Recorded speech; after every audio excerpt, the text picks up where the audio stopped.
السلام عليكم ورحمة الله وبركاته. الحمد لله والصلاة والسلام على رسول الله وعلى آله وأصحابه أجمعين، أما بعد، فإن خير الحديث كتاب الله وخير الهدي هدي محمد صلى الله عليه وسلم وشر الأمور محدثاتها وكل محدثة بدعة وكل بدعة ضلالة وكل ضلالة في النار. فأعوذ بالله من الشيطان الرجيم. يا أيها الذين آمنوا وذروا ما بقي من الربا إن كنتم مؤمنين فإن لم تفعلوا فاذروا بحرب من الله ورسوله. وقال الله سبحانه وتعالى: أطيعوا الله وأطيعوا الرسول ولا تبطلوا أعمالكم. عن أنس بن مالك سمعت رسول الله صلى الله عليه وسلم قال: إن من عشر شهر أيرفع العلم وأكثر الجهل وأكثر الزنا ويكل الرجال وأكثر النساء. رواه البخاري. عن أبي هريرة رضي الله عنه قال: قال رسول الله صلى الله عليه وسلم: كل أمتي يدخلون الجنة إلا من أبى. قيل يا رسول الله من أبى؟ قال: من أطاعني دخل الجنة ومن عصاني فقد أبى. عن عائشة رضي الله عنها قال: قال رسول الله صلى الله عليه وسلم: من عمل عملا ليس عليه أمرنا فهو رد. সম্মানিত উপস্থিতি,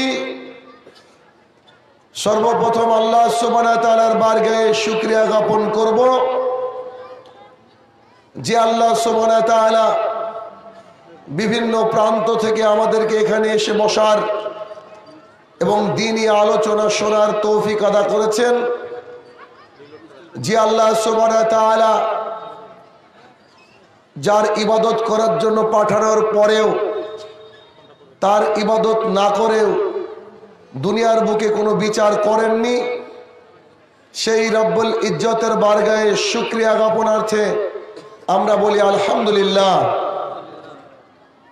অতঃপর তারই প্রিয় হাবিব, সমগ্র মানব জাতির শিক্ষক, সমগ্র মানব জাতির পথ প্রদর্শক মুহাম্মদুর রাসূলুল্লাহ সাল্লাল্লাহু আলাইহি সাল্লামের উপর শতকোটি সালাত ও সালাম বর্ষিত আমরা বলি আল্লাহুম্মা আমিন। আজকে আমার বক্তৃতার বিষয় এই দিনাজপুর ভোগ্রামের কোন এক মাদ্রাসায় সামাজিক ও ধর্মীয় জাহেলিয়াত, উক্ত বিষয়ে তথ্য এবং তত্ত্ববহুল আলোচনা করার চেষ্টা করব ইনশাআল্লাহুল আজিজ। হাদিস এবং কোরআন থেকে আপনাদের সামনে যতক্ষণ থাকব, কথা বলবো, এই কথাগুলাকে খুব মনোযোগ সহকারে শ্রবণ করে তার মূল্যায়ন করে আগামী দিনের পাথেয় হিসাবে মস্তিষ্কের মধ্যে, অন্তরের মধ্যে ঠাঁই দিতে হবে। সবাই আমরা রাজি আছি? নিশ্চয়ই আপনারা সবাই বোবা না। আমি জোরে বললাম যে সবাই আমরা রাজি আছি, আপনাদের কি বলা দরকার? ইনশাআল্লাহ। আচ্ছা, যাই হোক, যেহেতু এখানে কোরআন এবং হাদিসের কথা হচ্ছে, আল্লাহ সুবহানাহু ওয়া তাআলা সূরা আরাফের 204 নম্বর আয়াতে বললেন যে যখন তোমাদের মাঝে কোরআন পঠিত হয় তখন তোমরা চুপ থাকো এবং শ্রবণ করো। তো এতক্ষণ যে কথা বললাম তা কোরআনের কয়েকটা আয়াত ছিল এবং ওইয়ে গায়ের মাতলু মুহাম্মদ সাল্লাল্লাহু আলাইহি সাল্লামের মুখ নিঃসৃত কিছু বাণী ছিল যা আল্লাহর তরফ থেকে এসেছে। এগুলার জন্য আপনাদেরকে মনোযোগ সহকারে শুনতে হবে এবং তা শ্রবণ করে তার উপরে মান্যতা দান করতে হবে। এটাই ইসলাম। যেহেতু আলোচনার বিষয় হচ্ছে জাহেলিয়াত, জাহেল মানে মূর্খ, জাহেলিয়াত মানে হচ্ছে মূর্খতা। মূর্খতা কাকে বলা হয়? যার মধ্যে শিক্ষা নেই সেই মূর্খ আমরা মনে করি, কিন্তু এইখানে মূর্খ তাকে বলা হয় যার মধ্যে ইসলামিক কোনো জ্ঞান নাই, যার মধ্যে চিরজীবন ব্যবস্থার কোনো জ্ঞান নাই, যার মধ্যে শাশ্বত বাণীর কোনো জ্ঞান নাই, যার মধ্যে ওহির কোনো জ্ঞান নাই। সেই সব ব্যক্তি যদি কোনো দুনিয়াবি বিষয়ে পিএইচডি করে আসে তারপরেও সে জাহেল, মূর্খ। তাহলে জাহালাত বা অজ্ঞতা বা মূর্খতা দুই প্রকার। এক, ধর্মীয় অজ্ঞতা, দুই, সামাজিক অজ্ঞতা। প্রথমে যে আলোচনা করব তা হচ্ছে ধর্মীয় অজ্ঞতা, ধর্মীয় জাহেলিয়াত। কথা যদি আপনাদের বিরুদ্ধে যায় কিন্তু কোরআন এবং হাদিসে থাকে, তা কি মেনে নিতে রাজি? মানে আপনি একটা বিষয় আমি আপনাকে উপস্থাপন করব যেটা আপনি করেন না বা জানেন না, তা নিয়ে ঘাবড়ানোর কোনো ব্যাপার নেই। ওটাকে তাহাকিক করে যাচাই বাছাই করে কি করবেন? মেনে নেবেন। এটাই হচ্ছে একজন ভালো মুসলমানের কাজ। সামিআনা ও আতানা, শুনলাম এবং মেনে নিলাম, এটাই আমাদের চরিত্র হওয়া উচিত। এক নম্বর ধর্মীয় জাহেলিয়াত, এ জলসার আয়োজন করে মাদ্রাসা বা মসজিদের জন্য টাকা তোলা। এটা হয়ে আসছে পরম্পরা। খুব মনোযোগ দিয়ে শুনবেন, তারপরে মন্তব্য করবেন। যদিও এটাও একটা মাদ্রাসার প্রোগ্রাম, এখানে কিন্তু টাকা তোলার একটা ব্যবস্থা আছে, কিন্তু বর্তমান প্রেক্ষাপটে বেশিরভাগ আপনার মাদ্রাসায় যেটা আমি দেখেছি ওটাকে তুলে ধরব। ওই ঘটনাটা এই মাদ্রাসায় আলহামদুলিল্লাহ ঘটেনি। এগুলা মানুষের অ্যাওয়ারনেস হওয়ার জন্য প্রয়োজন। বিগত দিনের অভিজ্ঞতা থেকে যেটুকু দেখেছি সেটা হচ্ছে মাদ্রাসা বা মসজিদ বা গোরস্থানের উন্নতিকল্পে যখন জলসা করা হয় তখন একজন নামী বক্তাকে ইনভাইট করা হয়। কেন?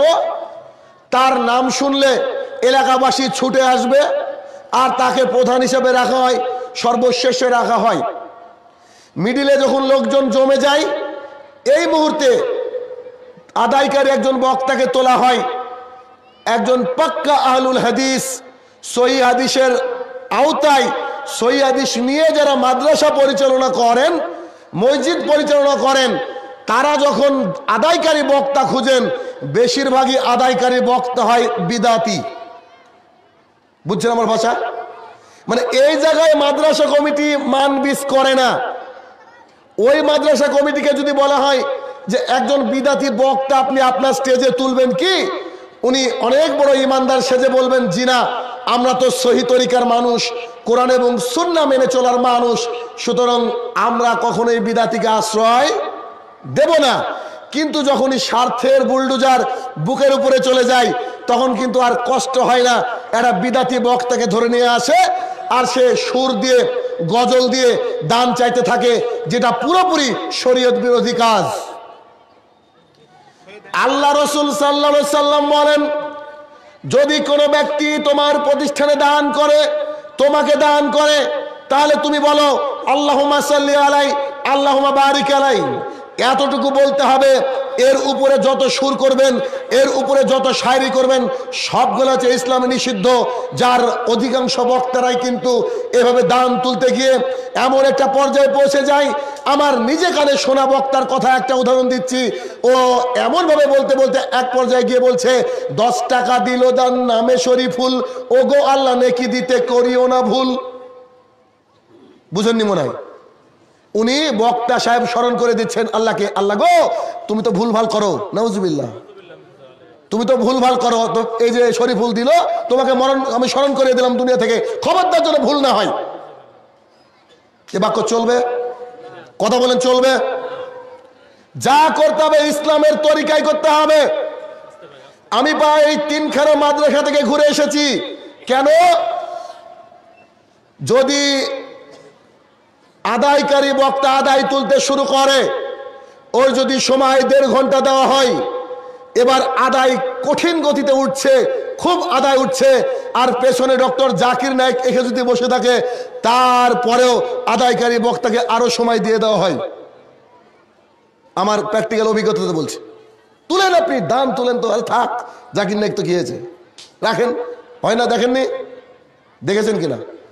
গত পরশুদিন রতুয়া ব্লক মালদা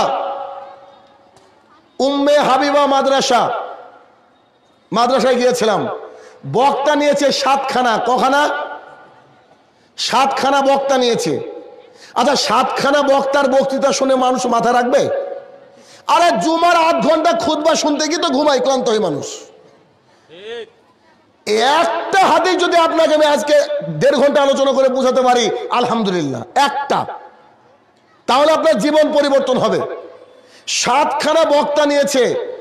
শাহিনুর রহমান মূল আকর্ষণ, মানে আমি মূল আকর্ষণ। আমাকে বলা হচ্ছে, মাওলানা সাহেব আপনাকে রাত 12টার পরে তোলা হবে।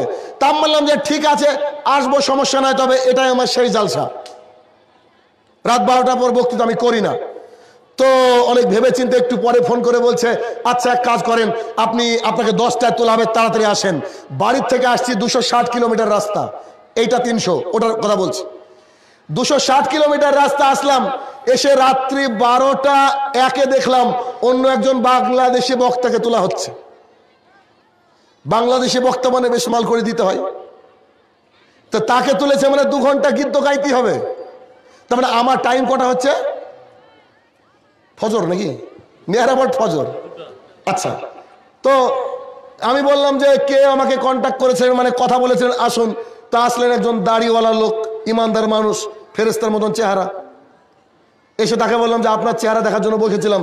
আচ্ছা ভাই, আসসালামু আলাইকুম, থাকেন। ও, এটা কথা বলে যাই, সহিহ বুখারী হাদিস নম্বর 1903, আল্লাহ রসুল বলছেন যারা মিথ্যা কথা বলে তার ইবাদত কবুল হয় না। এখন আপনি যদি আমার সাথে মিথ্যা কথা বলে থাকেন, আপনার ইবাদত কবুল হবে না বলে বুখারী বলছে, এটা আমার কিছু করার নেই, তো থাকেন, আমি যাই, আমি চলে গেছি। এরকম আমাকে প্রায় 3খানা মাদ্রাসা থেকে ঘুরতে হয়েছে। কেন? আপনাকে উঠাবো, আপনাকে উঠাবো, আপনাকে উঠাবো। তার মানে মাদ্রাসা কমিটি মুনাফেক হয়ে যায় ওই জায়গায় যে আমাদেরকে দান তুলতে হবে এবং মাদ্রাসা চালাতে হবে, ঠিক না? এই ভিক্ষা করা স্বভাবকে পরিবর্তন করুন। যার টাকা নেই তার জন্য পড়াশোনা নয় দুনিয়াতে। আজকে ইহুদি খ্রিস্টানরা লক্ষ লক্ষ টাকা খরচ করে, আজকে মুসলমান আপনি লক্ষ লক্ষ টাকা খরচ করে আপনি অনৈতিক কাজ, অবৈধ কাজ করে বেড়াচ্ছেন, আর মাদ্রাসার জন্য আপনার কাছ থেকে কেন টাকা চাইতে হবে? আপনার বিবেক কেন জেগে ওঠে না?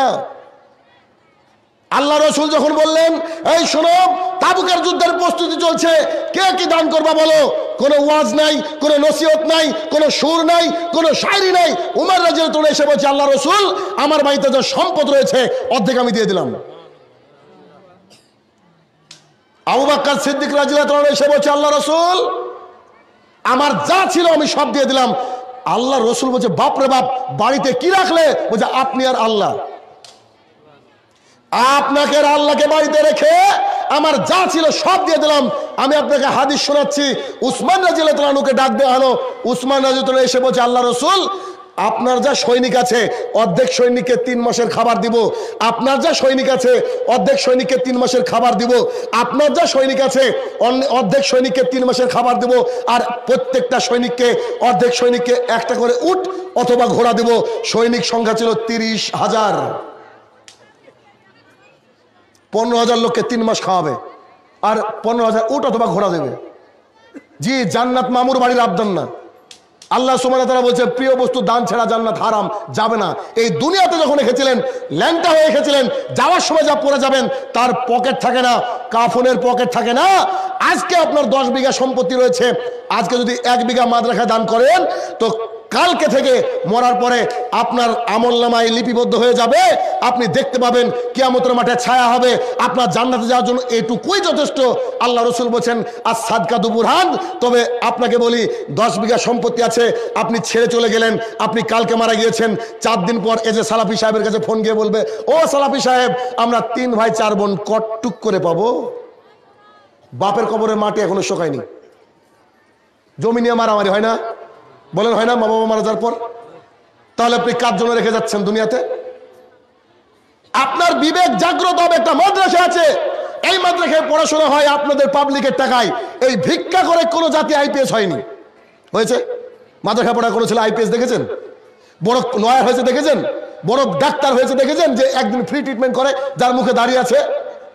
আমরা এই ভিক্ষার সিস্টেম তো তৈরি করেছি, আমরা ভিক্ষার সিস্টেম তৈরি করেছি, এটাকে ত্যাগ করতে হবে, নইলে কিন্তু অনেক অঘটন ঘটে। আরো একটা অঘটন ঘটে কি? জলসা এখানে, মেলা ওইদিকে, দোকানপাট বসে না? জালসা কমিটিকে বলা হলো কি ব্যাপার দোকান বসিয়েছেন কেন? বলছে দোকান না বসলে আমরা টাকা কোথা থেকে পাবো? মানে মাদ্রাসা চালাতে গেলে অবৈধভাবেও আপনাকে টাকা ইনকাম করতে হবে। আরে ভাই, কে দায়িত্ব দিল? আল্লাহ বলছেন কু আনফুসাকুম ওয়া আলাইকুম নারা, তুমি বাঁচো, তোমার পরিবারকে বাঁচাও। কুল্লুকুম রাইন, প্রত্যেকটা মানুষ রাখাল, প্রত্যেককে তার সম্পর্কে এবং তার সাথে যারা চলে তাদের সম্পর্কে জিজ্ঞাসা করা হবে। আপনাকে আপনার সম্পর্কে, আপনার পরিবার সম্পর্কে জিজ্ঞাসা করা হবে।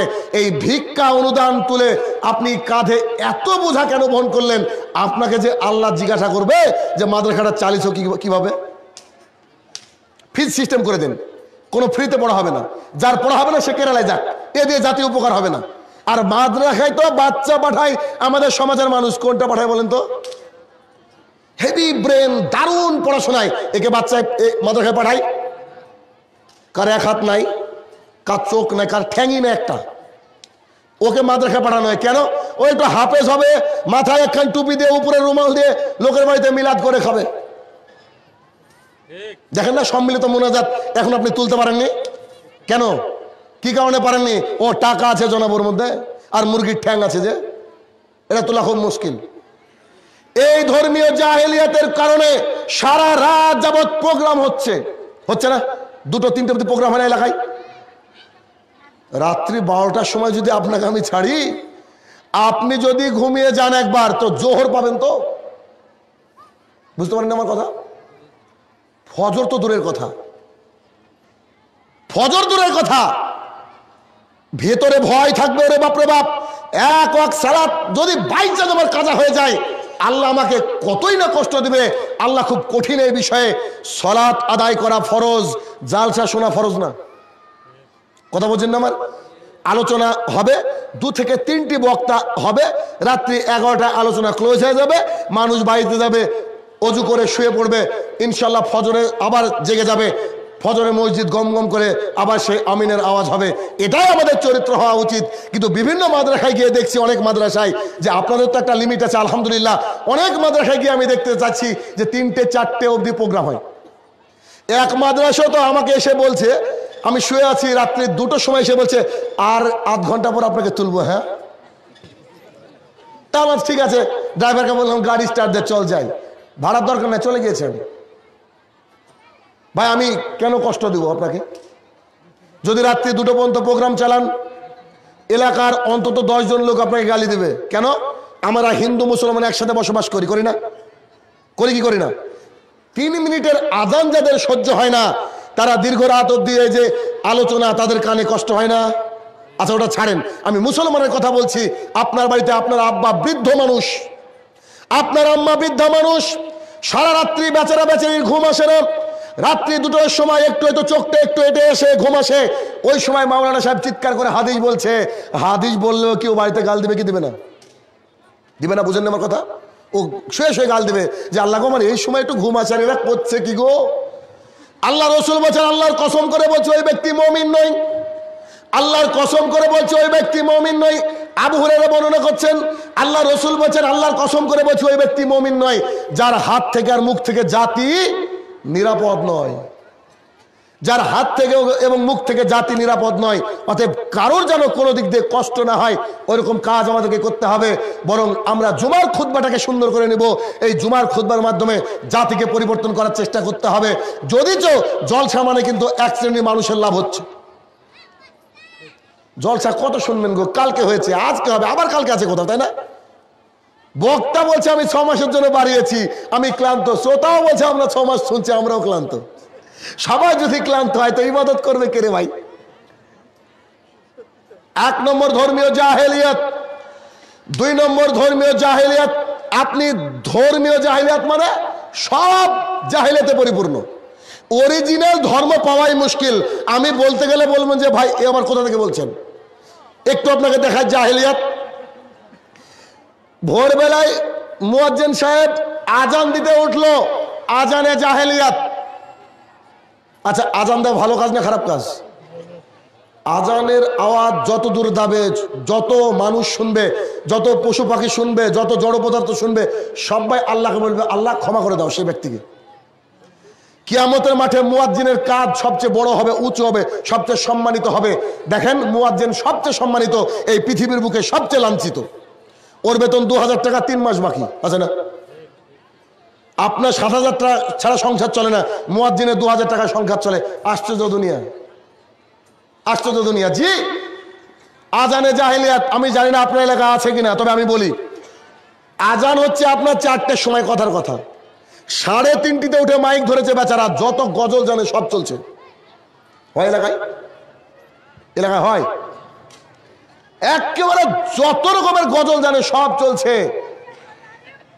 ওর মধ্যে আবার গানও চলছে। আছেন এখন কিছু বক্তারা, পরশুদিন কি তার আগের দিনে স্টেজে উঠলাম, এক বক্তা দেখছি লাগাতার গান করে যাচ্ছে। তো পাবলিককে জিজ্ঞাসা করলাম যে 2 ঘন্টা বক্তৃতা শুনলেন, কি বুঝেছেন? একটা কথা বলেন, কেউ কথা বলে না। তা বললাম বলেন তো, আমার মতো এত সুখী নেই তো কারো জীবন, কোন সিনেমার গান? তো যে বাবা কেন চাকর, তারপরে ওকে পিটতে পারলেন না বক্তাকে? ও গান করবে স্টেজে মানে? এটা তো জালসা স্টেজ। তার জন্য বলছে আরো বলেছে একটা নাকি। আশ্চর্য ব্যাপার, দুনিয়া আছে কোথায়? আমাকে আপনি গান শুনতে ডেকেছেন, তা বললাম যে ঠিক আছে, এবার যা আশা করেছেন, পরের বছর অরিজিৎ সিংকে ডাকবেন আর কুমার শানুকে, ব্যাস সুর শুনবেন তো আপনারা। আজানের আগে মসজিদে মাইকে কোনো কিছু বলাই বিদআত বা ধর্মীয় জাহেলিয়াত। ওই সময় অনেকে তাহাজ্জুদের সালাত আদায় করে, আর আপনি উঠে ইয়া নবী সালাম আলাইকা বলে শুরু করেছেন, আপনাকে জাতি গালি দেয়। এটা যে ধর্মীয় জাহেলিয়াত। আজান হয়ে গেল, মানুষ চলে গেল মসজিদে। মসজিদে গিয়ে প্রথমে যে অনেক মসজিদ আছে দেখবেন, প্রথমে গিয়ে বসে, দেখেননি? প্রথমে গিয়ে মসজিদে বসেছেন, এরা যে অন্যতম ধর্মীয় জাহেলিয়াত। আল্লাহ রসুল বলছেন খবরদার তুমি মসজিদে বসবে না। মসজিদের আদব হচ্ছে বসার পূর্বে মিনিমাম অ্যাটলিস্ট 2 রাকাত সালাত আদায় করতে হবে, না হলে দাঁড়িয়ে থাকতে হবে। বসার অনুমতি নাই। বসতে যদি চান কি করতে হবে? 2 রাকাত সালাত আদায় করতে হবে। 2 রাকাত সালাত আদায় না করলে আপনি বেয়াদব। কারণ কি? মসজিদের আদব হচ্ছে 2 রাকাত সালাত আদায় করা, না আদায় করলে কি হবে? বেয়াদব। আদবের বিপরীত বেয়াদব, নইলে দাঁড়িয়ে থাকতে হবে। এবার নামাজ শুরু হয়ে গেল। যখন সালাতে দাঁড়িয়ে পড়ছেন ইন্নী ওয়াজ্জাহতু ওয়াজহিয়া লিল্লাহি ফাতরাস সামাওয়াতি ওয়াল আরদ, পয়েন্ট কি পয়েন্ট না? এটা কি ভাই? জায়নামাজের দোয়া। জি, এটা একটা ধর্মীয় জাহেলিয়াত, পৃথিবীর কোন গ্রন্থে নাই। আরে আমাদের গ্রন্থে তো নাই, রামায়ণ মহাভারতও নাই। মানুষ বানিয়ে ফেললো কি? এটা যে জায়নামাজের দোয়া, সবকিছুর দোয়া আছে। এটা জায়নামাজের দোয়া, এটা হচ্ছে দোয়া সানা বলতে পারেন আপনি। সুবহানাক আল্লাহুম্মা আল্লাহুম্মা বাইদ বাইনি, এই জায়গায় আপনি পড়তে পারেন। এটাকে ঢুকে দিয়েছে, এটা জায়নামাজের দোয়া। যদি মসজিদে জায়নামাজ না থাকে তাহলে এটা কিসের দোয়া? তারপরে দাঁড়িয়ে গেল সালাত। ইমাম সাহেব ইকামত দিতে বললেন, ইকামত হয়ে গেল। ইমাম সাহেব বলছে আল্লাহু আকবার। এটা অন্যতম জাহেলিয়াত। 23 বছর যাবত আল্লাহ রাসূল সাল্লাল্লাহু আলাইহি ওয়াসাল্লাম একদিনও এই কথা বলতে মিস করেননি। আল্লাহ রাসূল তাদের দিকে দাঁড়িয়ে, মুক্তাদির দিকে দাঁড়িয়ে বলতেন সাউ সুফুফাকুম অত্তারাসু সুদ্দু খেলালাকুম। আয় সাহাবীরা শোনো, তোমরা একে অপরের সাথে লেগে দাঁড়াও, প্রাচীরের মতো শক্ত হয়ে দাঁড়াও, একেবারে সীসা ডালা প্রাচীরের মতো শক্ত হয়ে দাঁড়াও। আল্লাহ রাসূল কতদিন বলেছেন? 23 বছর। জি আপনার ইমাম সাহেব বলে মসজিদে প্রতিদিন? এটা বলে? জি প্রতিদিন মানে কি পেছনে 2 জন মানুষ থাকলে বলতে হবে। আবু দাউদ 666 নম্বর হাদিস। আল্লাহ রাসূল 23 বছর যাবত কাতার সোজা করার জন্য বলেছেন। বলতে হবে আপনাকে, যদি না বলেন এটা যে ধর্মীয় জাহেলিয়াত। সালাত শুরু হয়ে গেল, সালাত শেষ হওয়ার পরে সঙ্গে সঙ্গে সালাম ফিরিয়ে আল্লাহুম্মা আমিন চলে কি চলে না? জি আল্লাহুম্মা আমিন রাব্বানা জালামনা আনফুসানা, একেবারে রকেট চলছে। শুরু করেছে ও এভাবে করার পরে বারহাক্কে লা ইলাহা ইল্লাল্লাহ 40 সেকেন্ডে দোয়া শেষ। দেখেন এরকম সঙ্গে সঙ্গে মুখে মাসা করলো, 40 সেকেন্ডে দোয়া শেষ। দোয়া করার সিস্টেম কি? 1 সময় বের করতে হবে, 2 বিনয়ের সাথে বলতে হবে, 3 কাঁদো কাঁদো সুরে বলতে হবে, 4 ইতস্ততা বোধ করলে চলবে না, 5 আল্লাহর কাছে অনুনয় বিনয় করে চাইতে হবে, আরামের সাথে চাইতে হবে। জি এতগুলা কথার একটা মিল আছে আপনার? আপনি কি বললেন? এত রকেটের গতিতে বললেন কি? আপনি শুরু করলেন রব্বানা জালামনা, পরে বলছেন যে বারহাক্কে লা ইলাহা ইল্লাল্লাহ। জি এভাবে তো আল্লাহ রাসূল কখনো দোয়া শেষ করেননি। কি দেখাতে চাইছেন? যে দোয়া যদি করতে হয় একা একা করেন, সময় নিয়ে করেন। একটা জিনিস চাইবেন, আল্লাহর কাছে হাত তুলে হামছানা পাঠ করার পরে বলেন আল্লাহ গো আপনার কাছে দোয়া করছে, আমার স্ত্রী অসুস্থ, আমার স্ত্রী থেকে আপনি শেফা দান করেন। আবার আল্লাহর প্রশংসা, আল্লাহ রাসূলের প্রশংসা করে এবার আপনি শেষ করবেন দোয়া। মুখে মাসে করা যাবে না, দলিল নাই। আপনি যে নামাজ শেষ করে রাইফেলের গুলির মতো হাত তুলে বলছেন বারহাক্কে লা ইলাহা ইল্লাল্লাহ, ভেতরে কি বললেন এটা আল্লাহ বুঝেছে, আর কেউ বুঝতে পারেনি। ইমাম সাহেব নিজেও জানেন যে কি বলেছে।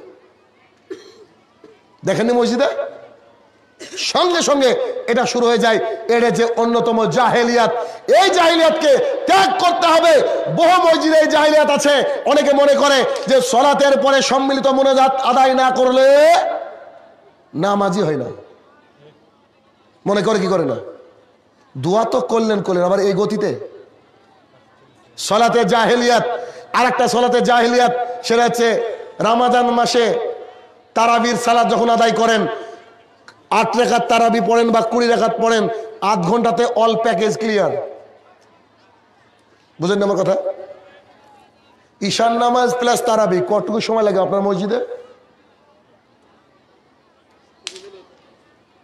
ঈশার নামাজ প্লাস তারাবি কতটুকু সময় লাগে?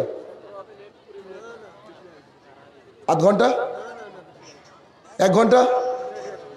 1 ঘন্টা লাগে। তো 1 ঘন্টা লাগে, মাশাআল্লাহ ভালো। তা আমাদের যে তারাবির 8 রাকাত আদায় করতে 2 ঘন্টা লাগে, 2.5 ঘন্টা লাগে, কি ব্যাপার? এটা বুঝলাম না তো। আয়েশা রাদিয়াল্লাহু তাআলাকে একজন এসে জিজ্ঞাসা করছেন, ও আয়েশা আম্মা জান, আপনি কি বলতে পারেন আল্লাহ রাসূলের রমজান মাসের নামাজ কেমন ছিল? আয়েশা রাদিয়াল্লাহু তাআলা বলছেন যে আল্লাহ রাসূলের রমজান এবং রমজানের বাইরে যা নামাজ ছিল তা তোমরা আমাকে তার সৌন্দর্য জিজ্ঞাসা করো না। এত লম্বা ছিল, এত দীর্ঘ ছিল, এত লম্বা ছিল, এত দীর্ঘ ছিল, সাহাবীরা বলছে যে যা আজকে তোমরা সাহারি খাওয়া হলো না। যদি রাত 9টায় শুরু করে, তারপরে বলছে যে সাহারি খাওয়া হলো না। নামাজের গতি কি ছিল? তারাবি মানে তারবি হাতুন ধাতু থেকে এসেছে, যার মানে ধীরে ধীরে। তো তারাবি মানে তাড়াতাড়ি কি করে বুঝলেন আপনি? তারাবি মানে 4 রাকাত পরে বিশ্রাম নিতে হবে আপনাকে। 4 রাকাত পরে লং পজ নিতে হবে, লং বিশ্রাম নিতে হবে। বিশ্রামের নামই হচ্ছে তারাবি। এই যে অন্যান্য মসজিদে 37 রাকাত নামাজ পড়ে 8 ঘন্টা, ইন্না লিল্লাহ। এই নামাজ দিয়ে পাওয়া যাবে আল্লাহর কাছে স্থান পাওয়া যাবে? সহিহ বুখারী হাদিস নম্বর 104, পৃষ্ঠা নম্বর 104। একজন ব্যক্তি মসজিদে আসলেন, 2 রাকাত অথবা 4 রাকাত সালাত আদায় করলেন। এসে আল্লাহ রাসূলকে বলছেন আসসালামু আলাইকুম। আল্লাহ রাসূল বলছে ওয়ালাইকুমুস সালাম, ইরজি ফাসাল্লি ফাইন্নাকা লাম তুসাল্লি। এই যাও, তুমি নামাজ পড়োনি, তুমি নামাজ পড়ো। বাচ্চারা গিয়ে শুরু করে দিলেন নামাজ। এবার আল্লাহ রাসূল যেখানে বসে আছেন, আল্লাহ রাসূল বললেন যে তুমি নামাজ পড়োনি, তুমি নামাজ পড়ো। তো আগের চেয়ে নামাজ কি ভালো হবে না খারাপ হবে? আরো ভালো হবে। তো গিয়ে সালাত আদায় করে এসে আবার সালাম দিচ্ছেন। আল্লাহ রাসূল বলছে ইরজি ফাসাল্লি ফাইন্নাকা লাম তুসাল্লি, যাও তুমি নামাজ পড়োনি, তুমি নামাজ পড়ো। আবার গেল, আবার চলে আসলো। আল্লাহ রসুল একই বাক্য বলছেন। আল্লাহ রসুলের চোখের সামনে নগদ তিনবার সালাত আদায় হলো। আল্লাহ রসুল বলতে পারতেন তুমি সালাত আদায় করেছো কিন্তু ভালো হয়নি। আল্লাহ রসুল কি বললেন? নামাজ পড়েনি। তাহলে এই যে 37 রাকাত নামাজ 20 মিনিট আধ ঘন্টায় প্যাকেজে শেষ করে, তো এই প্যাকেজ ওলাদের নামাজ কি হচ্ছে? এটা কি করে হবে? আল্লাহ রসুলের হাদিস মোতাবেক কি সালাত হচ্ছে? তখন সাহাবী এসে বলছে, আল্লাহ রসুল আমি জানি না নামাজ পড়া, শিখান আমাকে। আচ্ছা ঠিক আছে, ওই মুরগি ধান খাওয়ার মতো করে সালাত আদায় করলে সালাত হবে না। এত দ্রুত রুকু সেজদা কেন আপনার? রুকুতে সেজদা আপনাকে কানতে হবে। তো সবচেয়ে নিকটবর্তী হয়ে যায় বান্দা সেজদায় আসলে। সাহাবীরা মাঝে মাঝে বলতো আল্লাহ রসুলের কি দুর্ঘটনা ঘটে গেল নাকি? আরে আছেন তো আছেন, আছেন তো আছেন, সেজদা থেকে মাথায় উঠান না। যে এটা আল্লাহ রসুলের লাগে, আপনার আমার লাগে না? সবারই লাগা উচিত। তো তাহলে এই যে সালাত আছে জাহেলিয়াত, আরো বহু জাহেলিয়াত আছে। এরা আপনি একটু খেয়াল করে দেখবেন, আপনার মধ্যে পাওয়া যাবে। আমি একে একে আপনাকে ধর্মীয় জাহেলিয়াত গুলা দেখাচ্ছি। 2 নম্বর সালাতের মধ্যে সিয়াম। সিয়ামে জাহেলিয়াত, রোজা রমজান মাসে ফজরে উঠেছেন, 30টা দিন সাহারি খাচ্ছেন। যদিচ অনেক জায়গায় সাহারির বদলে সেহরি বলা হয়, তাই না? বলা হয় না সেহরি? সেহরি মানে কি? সেহরি মানে হচ্ছে জাদু। জাদু কথাটা সেহরি না, হবে কি সাহারি। তো সাহারি খাচ্ছেন, খাওয়ার আগে অথবা পরে দোয়া করছেন, নাইতুয়ান আসুমা গাদান মিন শাহরি রমাদান। করে কি করে না? এরকম দোয়া করে। তো 30 দিন অথবা 29 দিন এই যে নিয়াত পড়ে রোজা রাখছেন, আপনার একদিনও রোজা কবুল হবে না। বাপরে বাপ, এটা বলে কি? জি, এটার মানে কি? আল্লাহ গো আগামীকালকে তোমার ওয়াস্তে রোজা রাখবো। গাদান মানে টুমোরো, আগামীকাল। তো ফজরে প্রতিদিন এই কথা বলছেন আল্লাহর কাছে, আল্লাহ আগামীকালকে রোজা রাখবো, আল্লাহ আগামীকালকে রোজা রাখবো, আল্লাহ আগামীকালকে রোজা রাখবো। ঈদ চলে আসলো, রোজা কবে? বুঝেননি মনে হয়? বাংলা ইংরেজি আপনি যদি মানে না বুঝে কথা বলেন তো ভুল হবে কিনা? এবার ধরেন একটা বিয়ে বাড়িতে আপনাকে কেউ জিজ্ঞাসা করছে, লেটস গো ফর ফুড, চলো যাই আমরা খেয়ে নি, খাবারের জন্য ডাকছে, চলো খেয়ে নি। তা আপনি ধরেন কোথা থেকে ইংরেজি শিখেছেন যে আপনারও খিদে লেগেছে, খাবো। এটাকে বলতে গিয়ে আপনি বলছেন I have already finish my food. এটাকে আপনাকে শিখে দেওয়া হয়েছে, বা I have already eaten my food. এবার ও আপনাকে রেখে যাবে নাকি নিয়ে যাবে? ও আপনাকে রেখে যাবে। মানে কি? আপনি ওকে বলতে চাইলেন যে আমি আমার খাবার শেষ করেছি, মানে আমি খেয়ে নিয়েছি। ও যখন চলে যাবে আপনি ভাবলেন বাবা আমি তো বললাম আমি খাবো। আসলে আপনার বলা উচিত ছিল ইয়েস উইল গো দেয়ার, চলো আমরা ওখানে যাই, লেটস হ্যাভ আ ফুড, চলো এবার খাবার খাই। ওইখানে ইংরেজিটা ভুল করেছেন আপনি। তো ভুল করার জন্য অবস্থা এখানে এটা। তো এইখানে আপনি নিয়াত থেকে না জেনে পড়ছেন। ওই নিয়াতে বলা হচ্ছে যে আল্লাহ নাইতুয়ান, আল্লাহ আমি নিয়াত করছি আগামীকালকে রোজা রাখবো। তো আগামীকাল আর আসবে? আসবে? প্রতিদিন যদি বলেন যে আগামীকালকে রোজা রাখবো, চাঁদ দেখেছেন মনে মনে ভেবে নিয়েছেন 30টা রোজা করবো, হয়ে গেছে নিয়াত। অথবা সাহারি খাওয়ার পূর্বে আল্লাহর কাছে মনে মনে বলছেন, মনে মনে বলা, মনে মনে মুখ দিয়ে নয়, মনে মনে বলছেন আল্লাহ রোজাটাকে সহজ করে দেবো, রোজা রেখে দিলাম তোমার নামে। দেখেন দেখেন, এটা হচ্ছে নিয়াত। রোজায় জাহেলিয়াত একটা। 2 নম্বর জাহেলিয়াত, রমজান মাসে সাহারি খাওয়ার জন্য ডাকা। ডাকেনি গেলে গাই 2 ঘন্টা আগে থেকে ডাকতে শুরু করে। জি না, হাদিস শুনে যাই একজন আজান দিবে, যখন আজান দিবে মানুষ সাহারি খাবে, আর একজন আজান দিলে তখন মানুষ আপনার নামাজের জন্য আসবে।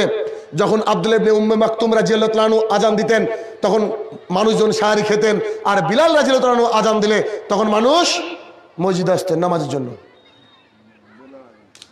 মানে বিলাল রাদিয়াল্লাহু আনহু, উল্টো বললাম, বিলাল রাদিয়াল্লাহু আনহু আজানে সাহারি খেতেন, আর আব্দুল্লাহ ইবনে উম্মে মাকতুমের সময় মসজিদে আসতেন মানুষ। 3 নম্বর জাহেলিয়াত আছেন আপনাদের, আমি জানি কিনা, ওই যে মাগরিবের ঠিক 5-7 মিনিট আগে মাইকে বলে কি বলে না, আর 2 মিনিট সময় আছে, অজু করে নেন, বলে না? এটা হচ্ছে জাহেলিয়াত অন্যতম। আপনার প্রত্যেকটা বাড়িতে এমন কোনো বাড়ি নাই যে বাড়িতে মোবাইল ফোন নাই এখন, তাই না? আপনার চার্জ দিয়ে দেওয়া হচ্ছে আগে থেকে যে এই টাইমে সূর্যাস্ত হবে, আপনি মোবাইল দেখে খুলেন। অথবা মসজিদে আজান দিবে, তখন আপনি ইফতার করেন। আজানের আগে ওই সময় অন্যতম একটা জায়গা যেখানে আল্লাহ সুবহানাহু ওয়া তাআলা রাসূল সাল্লাল্লাহু আলাইহি ওয়াসাল্লাম যদিও সারাদিন বলেছেন, কিন্তু ওই সময় আপনি একটু জিকির আজকার করবেন, দোয়া দরুদ করবেন, আল্লাহর কাছে কাঁদবেন, একটু কোরআনুল কারীম তেলাওয়াত করবেন। কিন্তু ওই সময় আপনাকে কোরআনুল কারীম তেলাওয়াত করতে দিচ্ছে, মনে হচ্ছে যে খেলা চলছে। কেমন দেখেন না, ওই যে খেলা যারা ভাষ্যকার ধারাভাষ্য করে, হ্যাঁ এবার আসলেন শোয়েব আখতার, শচীন টেন্ডুলকার ব্যাট ধরে আছেন, ঠিক একদম মারলেন সীমানার বাইরে, ছয় বলে না? এইভাবে বহু মসজিদকে বলতে শুনেছি। আর 5 মিনিট সময় আছে, তাড়াতাড়ি অজু করেন, হ্যাঁ আর 4 মিনিট 3 মিনিট এই রোজা খুলে নেন। এটা কোনো কথা হলো? কি অবস্থা আমাদের বিজাতিদের কাছে? আমরা হেয় প্রতিপন্ন কেন? এই ধর্মীয় জাহেলিয়াতের জন্য। এই ধর্মীয় জাহেলিয়াত আমাদেরকে ত্যাগ করতে হবে। 3 নম্বর ধর্মীয় জাহেলিয়াত হজ। হজ করতে গিয়ে জাহেলিয়াতের মধ্যে মানুষ পড়ে কেমন? একটা লোকের লক্ষ টাকা কোটি টাকার মালিক, বেশিরভাগ হজ যারা করেন, বেশিরভাগ বলেছি সবাই বলিনি, বেশিরভাগ হজ যারা করেন তারা কিন্তু জমি বিক্রি করে হজ করেন। ঠিক না ভুল বলছি? নিজের টাকা দিয়ে হজ করেন না। কেন? একবার ওকে ভেবে দেখেছেন যে কি কারণ? কারণটা কি? জি জনাব, ও নিজে বুঝতে পেরেছে বিড়ি বিক্রির টাকা, এটা দিয়ে হজ হবে না। এটুকু কাউকে বুঝাতে পারিনি যে এটা খেয়ে ইবাদত কবুল হবে না। ও বুঝতে পেরেছে যে ঘুষ দিয়ে চাকরি করেছি, 7 লাখ টাকা দিয়ে ঘুষ দিয়ে প্রাইমারিতে ঢুকেছি, আজীবন আল্লাহ বাঁচিয়ে রাখলে আজীবন টাকা হারাম। দোকানে তেল নুন বিক্রি করেন, ঠিক আছে, পান বিড়ি জর্দা গুল সিগারেট যতদিন বেচবেন অতদিন আপনার অবৈধ ইনকাম। বাড়িতে লোনের ব্যাপার রয়েছে, সুদের ব্যাপার রয়েছে, ঘুষের ব্যাপার রয়েছে, যতদিন ওটা খেয়ে সবাই ইবাদত কবুল করবেন, কাবার গিলাপ ধরে কানলো আল্লাহ দোয়া কবুল করবে না। এবার ওই ব্যক্তি কত বড় মানে ভাওতাবাজ যে নিজের টাকাকে রেখে বাবার জমি বিক্রি করেছে, মানে ওর বাবার প্রতি বিশ্বাস আছে, বাবা হালাল টাকা দিয়েই জমিটা ক্রয় করেছিল, অতএব জমি বিক্রি করে ফ্রেশ ভাবে হজ করছে, অথচ যে খাবারটা খেয়ে যাচ্ছে ওই খাবারটা হারাম। আল্লাহ রাসূল সাল্লাল্লাহু আলাইহি ওয়াসাল্লাম একজন ব্যক্তি সম্পর্কে বললেন, একজন ব্যক্তি ফাঁকা মাঠে গিয়ে 2 হাত তুলে বলছে, ইয়া রাব্বি ইয়া রাব্বি, হে আমার প্রতিপালক, হে আমার প্রতিপালক, এভাবে বলছে। আল্লাহ রসুল আমাদেরকে জানানোর জন্য বলছে, আচ্ছা বলো তো তোমরা, এই লোকের কি দোয়া আল্লাহ কবুল করবে যে এখনই খাবার খেলো হারাম, গায়ে যে পোশাক হারাম, ও পানীয় পান করলো হারাম, লাস্টে আল্লাহ রসুল বলছে ও গুজিয়া বিল হারাম, ওর বেড়ে ওঠাটাই হারাম। হারামের মাধ্যমেই ও বেড়ে উঠেছে, ওর জীবনটাই হারাম। এই লোকের ইবাদত কি করে কবুল করবে? ও গিয়েছে হজ করতে, এসেছে, এসে মানুষ হাজি না বললে আবার রাগ করে। এটা হচ্ছে অন্যতম জাহেলিয়াত। হাজি বলাই জায়েজ না, জায়েজ জায়েজ। আপনাকে প্রমাণ দিয়ে দিচ্ছি। আপনি মসজিদ থেকে বেরোচ্ছেন মাগরিবের নামাজ পড়ে, আপনাকে বলছে ও নামাজি, ও নামাজি ভাই এদিকে এসেন, রাখবেন না? রাখবেন না? এই আশ্চর্য, আমাকে নামাজি বলে ডাকে কেন? নামাজের মতোই তো হজ একটা ইবাদত। তো হজ করেছে তো হাজি মানে, এটাকে রিয়া হচ্ছে না, এটাকে অহংকার হচ্ছে না? আপনি আগে ছিলেন ভাই, এখন হাজি মানে? আবার যদি বাই চান্স পোস্টারে হাজি সাহেব না লেখা হয়, ওরে বাপরে বাপ, এটা একটা ইবাদত, আপনি করতে বাধ্য। আপনার বাড়িতে পাথেও সংগ্রহ হয়ে গিয়েছে, 2 লক্ষ 2.5 লাখ টাকা আপনার বাড়িতে ব্যাংকে জমা আছে, আপনি হজ করতে যান না মানে এখন মারা গেলে হয়তো আপনি জাহান্নামে যাবেন। কেন? ফরজ ইবাদত এখনো করছেন না কেন? বহু মানুষ হজের জন্য আটকে যাবে, বিশ্বাস করুন, বাড়ি 2 তলা 3 তলা দিচ্ছে, অথচ বলছে বুড়ো বয়সে যাব। আচ্ছা বুড়ো বয়স পর্যন্ত বাঁচবে মানুষ? গ্যারান্টি আছে? টাকা হয়েছে মানে আপনাকে হজ করতে যেতে হবে। যেমন নামাজের সময় চলে আসলে মসজিদে হাইয়া আলাস সালাহ বললে যেমন বাড়িতে বসে থাকতে পারেন না, তেমন হজের টাকা হয়ে গেলে আপনি হজ করতে যেতে বাধ্য। ফরজ ইবাদত না করলে মানুষ মুসলমান থাকে না। আল্লাহ রাসূল বলছেন, মান তারাকা সালাতান মুতাম্মিদান ফাকাদ কাফারা, যে ব্যক্তি ইচ্ছে করে নামাজ ত্যাগ করে ওই ব্যক্তি কুফরি করলো বা কাফের। তো যে ব্যক্তি ইচ্ছে করে টাকা হওয়ার পরে হজের জন্য গেল না, ওই ব্যক্তি কুফরি করলো, কাফের। টাকা যাদের রয়েছে তারা আরো বড় বিপদে, অনেক বড় বিপদে।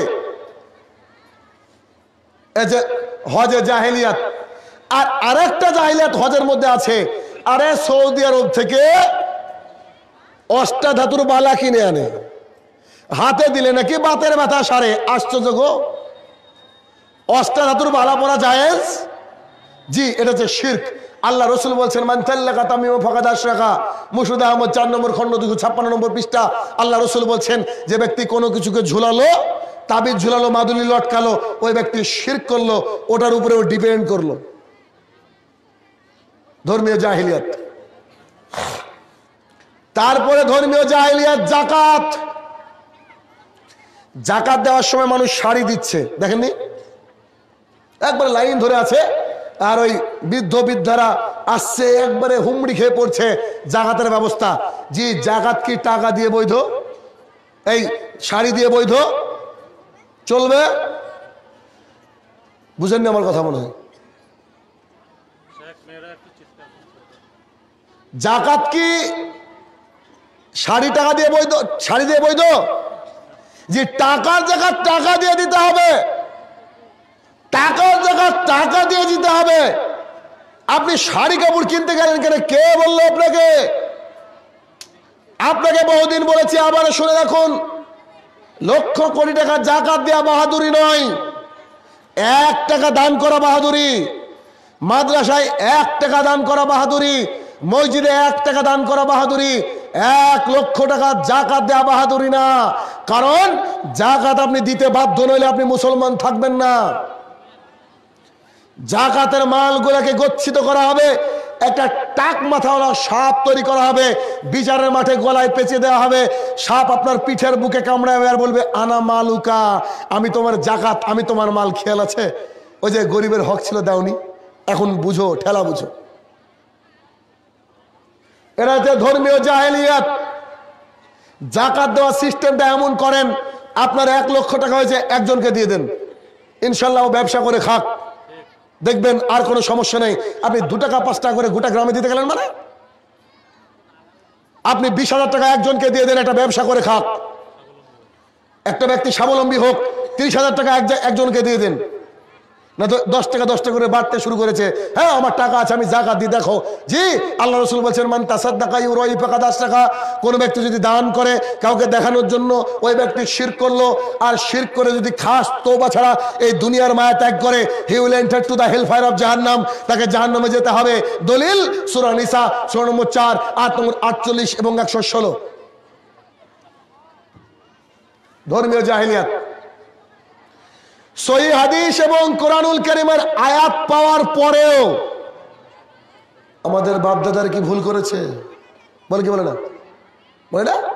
আমাদের বাপদাদা কি ভুল করেছে? এটা হচ্ছে অন্যতম একটা জাহেলিয়াত।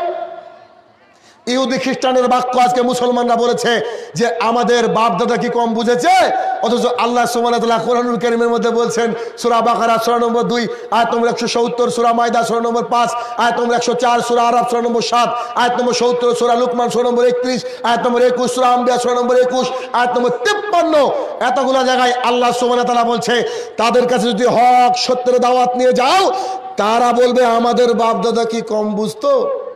আল্লাহ বলছেন, হয়তো তোদের বাপদাদা ধর্মই বুঝতো না। বুঝেন? বাপদাদা করে রেখেছে বলে করবেন, মানে বাপদাদার দিনকে, বাপদাদার আনিত বিধানকে, বাপদাদার জাহেলিয়াতকে কবর দেওয়ার জন্য আল্লাহ রসুলের জন্ম। দেখেন না, আল্লাহ রসুল বলছেন, যে ব্যক্তি জাহেলিয়াতের দিকে মানুষকে দাওয়াত দিবে, তার কাঁধ থেকে ইসলামটা খুলে পড়ে গেল। বলে বুঝতে পারেননি? যে ব্যক্তি জাহেলিয়াতের দিকে ডাক দিবে, তার কাঁধ থেকে ইসলামটা খুলে পড়ে গেল। ধর্মীয় জাহেলিয়াতের শেষ নাই। মানুষ মারা গিয়েছে, গ্রাম গ্রাম প্রচার করে বেড়াচ্ছে, আছে না এই জাহেলিয়াত? এটা একটা ধর্মীয় জাহেলিয়াত, এইটা করা যাবে না। 2 নম্বর, ওদিকে কবর খুঁড়ছে, এদিকে কিছু মানুষ কাঁদছে, আর এখানে রান্না হচ্ছে। আছে এই রোগ এলাকায়? আছে? এলাকার মোড়ল মাতাব্বররা মিলে একটা ডেক্সিতে করে বা ওই অনেক বড় বড় পাত্র, ওর মধ্যে করে খিচুড়ি, মাংস অথবা আর অন্যান্য খাবার রান্না করছে। কেন? দূর থেকে লোকজন মাটি দিতে আসবে, তাদের তো খিদে লেগে যাবে। আচ্ছা, এ কি কোনোদিন রোজা করেনি? যারা আসে মাটি দিতে একদিনও রোজা করেনি? ও তো সারা রাত যাবৎ বসে IPL দেখছে, পেশাবের জন্য একদম ভিতরটা কটকট করছে, তাও উঠছে না। কেন? উঠলে নাকি আউট হয়ে যাবে। সারা রাত IPL দেখছে, 3 ঘন্টা যাবৎ সিনেমা দেখছে, এর খাওয়া লাগে না। খাওয়া কোথায় লাগে? এক জালসা শুনতে আসলে খাওয়া লাগে, এই জন্য দোকান বসতে দেয়। আর 2, কারো জানাজায় গেলে নাকি খাওয়া লাগে। এটা যে ধর্মীয় জাহেলিয়াত। আপনার মসজিদে ঢুকে দেখা যাচ্ছে একদিকে মোহাম্মদ, একদিকে আল্লাহ, নাউজুবিল্লাহ মিন জালিক। এটা যে ধর্মীয় জাহেলিয়াত। কোনো কিছু শুরুতে আপনি লিখছেন 786, এরা যে ধর্মীয় জাহেলিয়াত। আবার এক শ্রেণী মানুষ আছে 786/92 লিখে, দেখেছেন না? 92 মানে কি বলেন তো? আল্লাহ রসুল। আল্লাহ রসুল, তাহলে 92 মানে যদি আল্লাহ রসুল হয়, তাহলে আল্লাহ রসুলের নামের পরিবর্তে 92 ব্যবহার করা যদি জায়েজ হয়, আমি আপনাকে লজিক্যাল কথা বলছি, তাহলে দরুদ পড়েন তো। দরুদ আল্লাহুম্মা সাল্লি আলা 92 ওয়া আলা আলি 92 হবে? বেয়াদব মনে হচ্ছে না আমাকে? কথাটা বলছি তো? জি। অতএব এটা জায়েজ নয়। কয়েদিদের জেলখানায় নাম্বার থাকে 92-93 থাকে না? ওটাকে আল্লাহ রসুলের নামের সাথে ফিট করে দিয়ে বলছে আমরা হচ্ছে মোহাব্বতের রসুল, আশেকে রসুল। সারা বছর সুদ ঘুষের মধ্যে লিপ্ত থাকবে, আর 12ই রবিউল আউয়াল আসলে রাস্তা রাস্তা মিছিল করে বেড়াবে আর বলবে ইয়া নবী সালাম আলাইকা। এটা হচ্ছে অন্যতম জাহেলিয়াত। আছে এলাকায় ইয়া নবী সালাম আলাইকা, অন্যতম জাহেলিয়াত। ইয়া নবী বলে ডাকাই জায়েজ নয়। ইয়া নবী মানে কি জানেন? এই নবী বলা যাবে? আল্লাহ বলছেন ইয়া ইউর রসুল, হে আমার সম্মানিত নবী, সম্মানিত রসুল। আল্লাহ সম্মান দিয়েছে। বড় মানুষকে সম্মান দিতে হয়, আল্লাহ বুঝিয়েছেন। আমরা বলছি ইয়া রসুল সালাম আলাইকা। আরে বাপরে বাপ, দেখেন কত বড় জাহেলিয়াত। তারপরে জানাজায় উপস্থিত হয়ে গিয়েছেন। জানাজায় গিয়ে কবরস্থ করার পরে জানাজা যখন করলেন, বিশাল একটা লম্বা চড়া দোয়া করলেন। দোয়া করার পরে আবার গিয়েছেন, গিয়ে এবার মাটি কবরস্থ করার পরে লম্বা একটা দোয়ার জন্য দাঁড়িয়ে আছেন। এটা হচ্ছে ধর্মীয় জাহেলিয়াত। এ বাক্য বোঝানো মুশকিল। জানাজার দোয়া যার মুখস্থ আছে সে জানেন, ওর মধ্যে কিচ্ছু নাই যে এমন নাই। আল্লাহ যারা উপস্থিত ক্ষমা করো, যারা উপস্থিত নাই ক্ষমা করো, যারা ছোট ক্ষমা করো, যারা বড় ক্ষমা করো, নারীদেরকে ক্ষমা করো, পুরুষদেরকে ক্ষমা করো, যারা এখানে মারা গিয়েছে তাদেরকে ক্ষমা করো, যারা জীবিত আছে ক্ষমা করো। আছে না? দোয়া আছে না? তারপরে আবার আপনি দোয়া করতে গেলেন কেন? আবার কি চান? এটা তো বুঝি না, আবার চান কি আপনি? এটা হচ্ছে অন্যতম ধর্মীয় জাহেলিয়াত। আপনার নামাজ শেষ হয়ে গেল, আপনি আঙুলে তসবি দানা গুনবেন। তসবি দানায় তসবি গুনছে। এটা হচ্ছে ধর্মীয় জাহেলিয়াত। এটা হচ্ছে ধর্মীয় জাহেলিয়াত। টুপি ছাড়া মসজিদে গিয়েছেন আপনি, মুসাফির মানুষ অথবা এমনি গিয়েছেন, সব লোকগুলা ড্যাব ড্যাব ড্যাব ড্যাব করে তাকিয়ে আছে। আরে কত বড় বিয়াদব গো, টুপি ছাড়া সালাত আদায় করে। ওই চাচা একদিনও পড়েনি, বেটা দাড়ি কোথায়? বুঝেন আমার কথাটা? বেটা তোমার দাড়ি নাই কেন? দাড়ি বিহীন মানুষকে দেখে কেউ চোখ বড় করে তাকায়নি, কিন্তু টুপি ওলা মানুষকে নামাজ আদায় করতে দেখলে চোখ বড় করে তাকায়। এমনও মসজিদ আছে নামাজ চলাকালীন রানিং টুপি দিয়ে দেয়, এরকম আছে। এটা হচ্ছে জাহেলিয়াত। পোশাক নিয়ে আজকে প্রোপাগান্ডা করা হয়। আরে বাপরে বাপ, সাহাবীরা পোশাক পর্যন্ত পরতে পারেনি। আজকে এই জাহেলিয়াতের কবল থেকে মুক্তি পাওয়া খুবই মুশকিল। আপনার আগামী দিনের জুমার খুতবায় মসজিদে মসজিদে যে আরবি খুতবা হবে, এই আরবি খুতবা সমাজের জন্য জাহেলিয়াত। জাহেলিয়াত না? খুতবা মানে কি? বক্তৃতা। বক্তৃতার মাধ্যমে মানুষ কি হয়? পরিবর্তন হয়। আল্লাহ সুবহানাহু ওয়া তাআলা সপ্তাহে একদিন রাখলেন যে মানুষকে চলমান বিষয় সম্পর্কে অবগত করাবেন খতিব সাহেব, এবং কি করণীয়, কি করবেন এই বিষয়ে আলোচনা করবেন। এখনকার হট টপিক এনআরসি নিয়ে আপনার আলেম আলোচনা করবে, বাঁচার রাস্তা আপনার আলেম দিবে। এটাই শরীয়ত হওয়া উচিত ছিল, কিন্তু আমরা উল্টো 12 চাঁদের 13 খুতবা, একই খুতবার বই দেখে ইমাম সাহেব পড়ে যাচ্ছেন, ও বুঝে না কি পড়লো, আর মানুষ তো ঘুমাচ্ছে। জুমার দিনের হাকিকাত আপনাকে একটা বলছি, এটা আপনার মসজিদে টেস্ট করেন তো, বা করেছেন কেউ? জুমার দিনে দেখবেন বেশ কিছু লোক ঘুমায় না, ঘুমানোর পেছনে কারণ একটা কেউ বুঝে না তো কি বলছে, তো ঘুমিয়ে আছে। ঘুমানোর পরে যখন খুতবা শেষ হয়ে যায়, তারা সবাই সালাত আদায় করে, তো করে না? এখন আপনাকে আমার প্রশ্ন, ঘুমালে অজু থাকে, ও বিনা অজুতে নামাজ পড়ছে কেন? কি কারণে পড়ছে? ইমাম সাহেব সচেতন না তাই। একদিন আমি বসে আছি একটা মসজিদে, ওদিন আমার খুতবা নাই, শারীরিক অবস্থা খারাপ, গলা কন্ডিশন খারাপ, খুতবা দেবো না, আমি মসজিদে দেরিতে গিয়েছি, খুতবা চলছে একজন ব্যক্তির, আমি বসে আছি মসজিদে, চট করে আমি খুব মনোযোগ সহকারে কারো বক্তৃতা শুনি, আলহামদুলিল্লাহ শুনতে শুনতে শুনতে দেখছি একটা নাক ডাকার আওয়াজ আসলো, একটু করে অল্প করে নাক ডাকার আওয়াজ, চমকে গেলাম, কিরে? সাইডে এসে এক ব্যক্তি নাক ডাকছে। আমি ভাবলাম যে কিছু লোককে তো পাওয়া যাবে, তাহলে ঘুমাচ্ছে মনে হয়, ব্রেনটা আমার তখন খুললো। খুতবাতে কান দিয়ে চোখটাকে আমি মেলালাম মসজিদে, দেখি তো কেউ আরো ঘুমাচ্ছে কিনা। 5 থেকে 6 জনকে আমি দেখতে পেলাম, ওটা আসলে আমাদের মসজিদ। 5 থেকে 6 জনকে আমি দেখতে পেলাম যে তারা ঘুমাচ্ছে। ওকে, খুতবা শেষ হয়ে গেল, ইমাম সাহেব দাঁড়িয়ে পড়েছে, যে বলবে ইকামত দাও। আমি বললাম, ভাই দাঁড়াও। আমি বললাম, যারা যারা ঘুমিয়েছিলে অজু করে আসো। ভাই কেউ ঘুমায়নি মসজিদে, কেউ অজু করার নাই, কেউ ঘুমায়নি, সবাই বসে আছে, দাঁড়িয়ে আছে, কেউ কোনো বাইরে যাওয়ার কোনো ব্যাপার নেই। তো সবাই জানে আমার সম্পর্কে আমি কেমন, মুখেও যা হাতেও তাই। তা আমি বললাম যে লাঠি তো এখানে আছে, আমি কিন্তু 5-6 জনকে দেখেছি আপনারা ঘুমাচ্ছিলেন, তাড়াতাড়ি অজু করে আসেন। 20 থেকে 22 জন দেখছি বাইরে গেছে, মানে এইগুলো আমার চোখের আড়ালে ছিল, এগুলো দেখতেই পাইনি। তাহলে এটা চলে না বহু মসজিদে? হাঁটুর মধ্যে মাথা ঢুকিয়ে ঘুমাচ্ছে, কি করবে বাচ্চারা? সারাদিন খেটে এসেছে, এখন করে ঘুমাচ্ছে। এই কারণে আমাদেরকে খুতবার সময় সচেতন থাকতে হবে যে মানুষ যেন না ঘুমিয়ে পড়ে।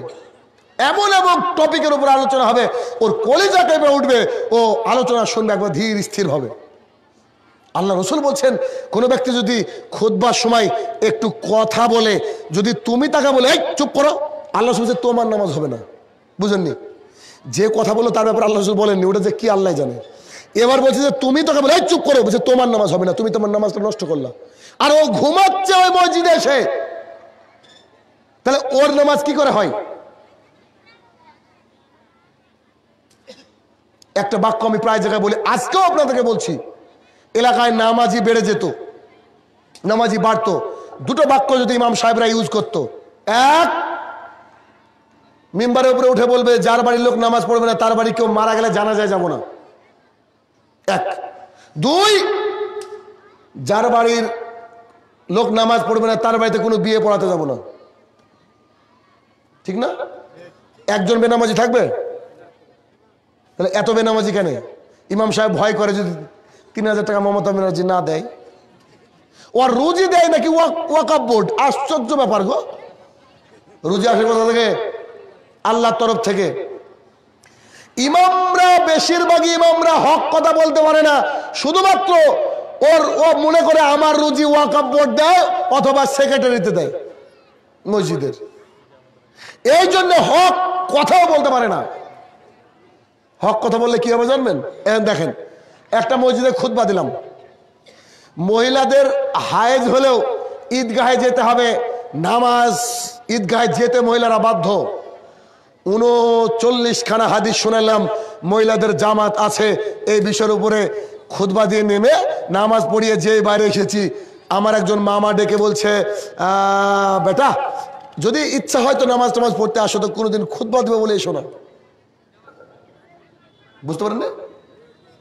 আমাকে আদর করে বলছে, বেটা যদি নামাজ পড়ার ইচ্ছা কোনোদিন হয় তো মসজিদে এসো, খুতবা দিব ভেবে খবরদারে মসজিদে পা দিও না। 39 খান হাদিস ওর কলিজায় আগুন ধরে গিয়েছে। জি, আপনার ইমাম সাহেব এমন করে কথা বলবে মুসল্লিরা দাড়ি রাখতে বাধ্য, বন্ধন বাড়ির থেকে ত্যাগ করতে বাধ্য, বাড়ির থেকে গ্রুপ লোন ত্যাগ করতে বাধ্য, বাড়ির মহিলারা বেহাপনা করবে না, চলবে না, এরা তারা বাধ্য পর্দা করতে। জাহেলিয়াত ইমাম সাহেবরা বুঝাতে পারেনি, আমরাও বুঝতে পারিনি। আচ্ছা, এই জালখাটায় অনেক টাকা খরচ তো, এত বড় প্যান্ডেল হয়েছে তো এই পর্দাটা উপর সোজা তুলে দিত উপর পর্যন্ত, আর এদিকে একটা প্রজেক্টর লাগিয়ে দিয়ে মহিলারা দেখতে পেত না, তো এটা কি জাহেলিয়াত না? কত বড় অজ্ঞতা। আবার যদি আপনাকে বলি আপনি কি, আমি আহলে হাদিস, আপনি জান্নাতে যাবেন। ইমাম শাফি রহমতুল্লাহ আলাইহি বলছে, যখন কোনো আহলে হাদিসের ব্যক্তিকে দেখি আমার মনে হয় স্বয়ং নবী করিম সাল্লাল্লাহু আলাইহি ওয়াসাল্লামকে দেখলাম। ঠিক, আপনাকে দেখলে আমার ঘৃণা হয়। আপনি আহলে হাদিস মানে দাড়ি চাষা লোক কখনো আহলে হাদিস হতে পারে? ফজরের নামাজ কাজা করে লোক কখনো আহলে হাদিস হতে পারে নাকি? ইম্পসিবল, অসম্ভব ব্যাপার। মক্কার ইমামও যদি দাড়ি চাষে, ও জাহেল, ও আহলে হাদিস হতে পারে না সারা জীবন ধরে। আমি আপনাকে ফতোয়া দিলাম, উল্টেটা আপনি দেখি। আজকে ধর্মীয় জাহেলিয়াত একবারে রন্ধে রন্ধে আমাদের আকৃষ্ট করে বসেছে আমাদেরকে। আরে আমার আব্বা মারা গিয়েছে, ইমাম সাহেবকে ভাড়া করে নিয়ে দোয়া করাচ্ছে আব্বা নাকি জান্নাতে যাবে। একদিনও নামাজ পড়েনি দুনিয়ায়। ইমাম সাহেব দোয়া করলো মানে? জি, ইমাম সাহেব দোয়া তো দূরে কত, জানা যায় গেল কেন? যে ব্যক্তি নামাজ পড়ে তো মুসলমান না, এটা তো কনফার্ম, ঠিক কিনা? কি কথা বলেন তো একটু আমার সাথে। যে ব্যক্তি নামাজ পড়ে ব্যক্তি মুসলমান।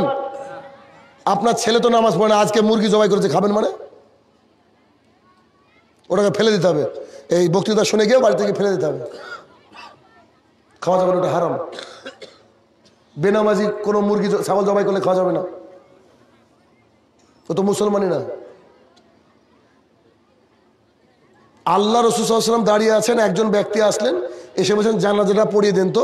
আল্লাহ রাসূল বলছেন ওর কি কোনো বাকি বাঁকা আছে? বলে জি হ্যাঁ, ওর বাকি আছে। তা আল্লাহ রাসূল বলছেন তোমরাই পড়াও, আমি পড়াবো না। আর আমাদের গোরস্থানে কি হয়? আমার আব্বার কাছ থেকে যে যা পাবেন পরে বলেন, আমি দিয়ে দেবো ইনশাল্লাহ, আর যদি চান তো মাফ করে দেন। সবাই বলছে আলহামদুলিল্লাহ জানাজা পড়িয়ে দিয়েছে। আশ্চর্য দুনিয়া, এটা যে ধর্মীয় জাহেলিয়াত। আল্লাহ রসুলের বাক্যকে যদি অ্যাপ্লাই করেন, এই বাক্যটা খুবই কঠিন, সমাজ পরিচালনা করা কঠিন, ধর্মীয় জাহেলিয়াত। আর একটা দেখুন, আমি শুরুতে আয়াত তেলাওয়াত করেছিলাম, ইয়া আইয়ুহাল্লাযীনা আমানু ওয়া দারু মা বাকিয়া মিনার রিবা। হে ঈমানদার মানুষ শোনো, তোমার বাড়িতে যদি বন্ধন লোন থাকে, গ্রুপ লোন থাকে, আছে এলাকায় আছে ভাই, প্রায় প্রতিদিন পড়াশোনা করি, নতুন নতুন টপিকে আলোচনা করব, কিন্তু জলসা কমিটি বলছে যে না এটাই লাগবে। কেন? রোগ হয়েছে একটা, তো ওষুধ তো একটাই হবে, কি করব? যতদিন না বন্ধনে বই ছিঁড়ছেন গ্রুপ লোনের জন্য, আপনার স্ত্রীকে বাধা দিচ্ছেন, আমাকে তো বলতেই হবে, যে কিছু করার নেই। আল্লাহ বলছেন ইন কুনতুম মুমিনিন, তুমি যদি মুমিন হও, তোমার বাড়িতে বন্ধন থাকবে না, তোমার বাড়িতে ডেস্টিনি থাকবে না, তোমার বাড়িতে এলআইসি থাকবে না, তোমার বাড়িতে গ্রুপ লোন থাকবে না, এগুলো থাকবে না, ফিক্সড ডিপোজিট ইত্যাদি ইত্যাদি এগুলো থাকবে না, তোমার বাড়িতে থাকবে না। কি হলে থাকবে না? ইন কুনতুম মুমিনিন, যদি ভালো ব্যক্তি হন, মুমিন ব্যক্তি হন। এবার আল্লাহ বলছেন ফাইল্লাম তাফালু, যদি এই ওয়াজ শোনার পরেও, আজ শোনার পরেও তোমার বাড়িতে বন্ধন থাকে, ডেস্টিনি থাকে, ফিক্সড ডিপোজিট থাকে, এলআইসি থাকে, গ্রুপ লোন থাকে, ফাদানু বিহারবি মিনাল্লাহি রাসূলিহি, শুনে রাখো আল্লাহ এবং আল্লাহ রসুলের তরফ থেকে যুদ্ধের ঘোষণা হলো। কিসের ঘোষণা? আচ্ছা, যুদ্ধের ঘোষণা হলো। আপনাকে আমি বললাম, আপনি বিড়ি খাচ্ছেন এখানে দাঁড়িয়ে, আপনাকে বললাম যে আর যদি দেখি আপনি বিড়ি খাচ্ছেন, এমন মার মারবো বুঝতে পারবেন। এখান থেকে গিয়ে দেখছি ওখানে গিয়ে বিড়ি খাচ্ছেন, তার মানে কি? আপনি আমার কথাকে বুড়ো আঙুল দেখিয়েছেন, ওসব কথা শুনে লাভ আছে, ঠিক না? বা তুই মার আমাকে, দেখছি, এরকম একটা ব্যাপার তো নাকি? আল্লাহ যে বললেন এই বাক্য শোনার পরেও যদি তোমার বাড়িতে বন্ধন থাকে, গ্রুপ লোন থাকে, তাহলে কার সাথে যুদ্ধের এলান হলো? আল্লাহ আর আল্লাহ রসুলের সাথে। আপনি যদি আগামীকালও কন্টিনিউ করেন বন্ধনার গ্রুপ লোন, তাহলে কি আপনি পক্ষান্তরে এইটা বলছেন না আল্লাহকে, আল্লাহ রসুলকে, যে তোরা আয়, আমরা রেডি ফাইট করার জন্য? বলছেন না? পক্ষান্তরে বলছেন তো নাকি? কোরআনে ভুল আছে? কোরআনের মধ্যে কোনো ভুল আছে? তো বন্ধন আপনার বাড়িতে কেন চলে না? মায়ের সাথে জেনা করবেন? বলি হাদিস, আল্লাহ রাসূল সাল্লাল্লাহু আলাইহি ওয়াসাল্লাম বলছেন, আর রিবা সাবুনা জুজান, 1 টাকা সুদ খেলে 70টা পাপ হয়। কটা পাপ? সবচেয়ে নিচের পাপ হচ্ছে নিজের মায়ের সঙ্গে শুয়ে রেপ করা। নিজের মাকে রেপ করা হচ্ছে বন্ধন রাখার শামিল। একটা সন্তান তার মাকে রেপ করতে পারে, এ কথা মুখে অন্তত ঘৃণা লাগে। আল্লাহ রাসূল সবচেয়ে কঠিন বাক্য বলেন এই সুদের ব্যাপারে, আর আপনি আপনার মাকে প্রতিদিন রেপ করছেন। বন্ধন আছে যার বাড়িতে, কে বললো সংখ্যা চলেন? আপনার আপনার দাদার 11টা মেয়ে ছিল, তার বিয়ে দিতে অসুবিধা হয়নি, আপনার 2টো মেয়েতে আপনাকে বন্ধন নিয়ে লাগা, মানে আপনার কপাল পুরা, আপনার নসিব খারাপ, নিজেকে খারাপ তৈরি করেছেন আপনি। অপর হাদিসে আল্লাহ রাসূল বললেন, 1 টাকা সুদ খেলে 36 জন নারীর সাথে জেনা করে যে পাপ হয়, তার চেয়ে বেশি পাপ হয়। ইহুদি খ্রিস্টানরা জানে যে মুসলিম সমাজের মধ্যে যদি সুদ ঢুকে দেওয়া হয়, এরা শেষ। এই ঘটনায় ঘটছে প্রায় কোম্পানি বিদেশি। দেখেন, বন্ধন আজ থেকে 20 বছর আগে ছিল না সমাজে। মেয়ের বিয়ে হয়নি, মানুষের পেট চলেনি, আল্লাহ রাসূল দীর্ঘদিন না খেয়ে পেটে পাথর বেঁধেছেন, সাহাবীরা, বহুত সাহাবীরা না খেয়ে পেটে পাথর বেঁধেছেন, আবু হুরায়রা রাদিয়াল্লাহু আনহু বহুদিন না খেয়ে থেকেছেন। আপনার বিলাসিতা কিসের এত? রুজি আল্লাহর তরফ থেকে আসে, টাকা থাকলে যে আপনি খেতে পাবেন এ কথা কে বললো? কোটি টাকার মানুষের সামনে যদি মিষ্টি নিয়ে যান, বলবে ও আমি এটা খেতে পারবো না, আমার সুগার। রুজি আল্লাহ দেয়, রুজির ব্যবস্থা আল্লাহ সুবহানাহু ওয়া তাআলা করে দেয়। এরা ধর্মীয় প্লাস সামাজিক জাহিলিয়াতের মধ্যে পড়ে। এবার শুনুন, আপনাকে আমি কি দিয়ে বুঝাই যে এই বন্ধনের টাকা খেয়ে ইবাদত কবুল হবে না? না জালসা করে লাভ আছে, না ফজরের নামাজ পড়ে লাভ আছে। আল্লাহ রাসূল বলেছেন, ইন্নাল্লাহা তাইয়্যিবুন লা ইয়াকবালু ইল্লা তাইয়্যিবা, আল্লাহ পবিত্র, পবিত্র জিনিস ছাড়া গ্রহণ করেন না। তো আল্লাহ যদি পবিত্র হন, পবিত্র জিনিস ছাড়া গ্রহণ করেন না, তো একজন বিড়ি খাওয়া মানুষ কি করে জান্নাতে যায়? জি যাবে না। যে আল্লাহ রাসূল বলেছেন, আবু হুরায়রা রাদিয়াল্লাহু তাআলা আনহু ক্বালা রাসূলুল্লাহ সাল্লাল্লাহু আলাইহি ওয়াসাল্লাম, লা ইয়াদখুলুল জান্নাতা জাসাদা গুযা বিল হারাম, ওই দেহ জান্নাতে যাবে না যে দেহ হারাম খেয়ে গড়ে উঠেছে। আর আবু দারদা রাদিয়াল্লাহু তাআলা আনহু ক্বালা রাসূলুল্লাহ সাল্লাল্লাহু আলাইহি ওয়াসাল্লাম, আবু দারদা রাদিয়াল্লাহু তাআলা আনহু বলেন, রাসূল সাল্লাল্লাহু আলাইহি ওয়াসাল্লাম বলেছেন, লা ইয়াদখুলুল জান্নাতা মুদমিনুল খামরিন, নিয়মিত পান বিড়ি জর্দা গুল সিগারেট খায় যারা, তারা জান্নাতে যাবে না। দোকানে বিক্রি হয় কেন? ও মুসলমানের ছেলে, মানে ওর দোকান থেকে তুলে দিতে হবে, এটা আপনাকে তুলে দিতে হবে। আজকে ওদের কারণে গজব দুনিয়াতে নেমে আসছে, মানুষ সয়লাভ হয়েছে, নেশার মধ্যে যুবকরা ডুবে আছে। আরে যুবক তো ডুবেছে গো, মাথায় টুপি মুখে দাঁড়িয়ে নিয়ে মানুষ সিগারেট খায়। আশ্চর্য দুনিয়া, একটা আশ্চর্য দুনিয়া। খায় কি করে মানুষ? নির্লজ্জ বেহায়া হলে তাও তো সম্ভব না, তারপরে খায় কি করে? এটা অসংখ্য ধর্মীয় জাহেলিয়াত আছে। এই ধর্মীয় জাহেলিয়াত থেকে বাঁচাতে পারে আপনার ইমাম সাহেব। তবে আপনার ইমাম সাহেবকে অনেক শক্ত হওয়া লাগবে। কোরআন হাদিস যা পড়েছে ওইটুকু হয়তো যথেষ্ট, কিন্তু তার তো ইমানটাকে শক্ত হওয়া লাগবে। আপনার ইমামের ইমান নেই, ওরই ঘাটতি। একটু আগে ছেলেদের সাথে আলোচনা করছিলাম, আমি বললাম যে আল্লাহর কসম করে বলছি, এই ভারতবর্ষের যদি 98% মানুষ আবার নামাজ পড়া শুরু হয়ে যায়, পরশুদিন বাবরি আমাদের হবে। কেন বাবরি আমাদের নাই? কেন? বাবরিতে নামাজ হতো না, আল্লাহ ওকে গিফট করে দিয়েছে। দেখেন না, আমি বলেছি এর আগে, শোনেন না আপনি, যে আল্লাহ এই ভারতবর্ষের 42% মসজিদে নামাজ হয় না, 42% মসজিদে নামাজ হয় না। নরেন্দ্র মোদী আমাদের উপরে শাসক, কেন? আমরা খারাপ তাই। জালেম শাসকদের পরীক্ষা চলছে, আপনার আমার পরীক্ষা চলছে। এই পরীক্ষা থেকে উত্তীর্ণ হওয়ার রাস্তা কি? আল্লাহর ইবাদত করা। আল্লাহ পাঠিয়েছেন, ওয়া খালাকতুল জিন্না ওয়াল ইনস ইল্লা লিয়াবুদুন, আমি মানুষকে পাঠিয়েছি শুধুমাত্র একমাত্র আমার ইবাদত করবে। ইবাদত মানে সকালবেলায় ঘুম থেকে উঠে রাত্রিতে শোয়া পর্যন্ত যা করবেন সব ইবাদত। ইসলামটা মসজিদে বন্দি করিয়েন না, ইসলামটা প্রত্যেকটা জায়গায় হবে। আপনি পঞ্চায়েতে গেলেন, আপনার কাজ হয় না, আপনি ঘুষ দিলেন, মানে ওখানে ইসলামটাকে আপনাকে ঠেকে রাখতে হবে। প্রত্যেকটা জায়গায় আপনাকে ইসলাম করতে হবে। আপনি হাজি সাহেব নাকি হজ করে এসেছেন, সব জমি জমা লিখে দিয়েছেন ছোট ছেলেকে, কেন বড় ছেলে কি করলো?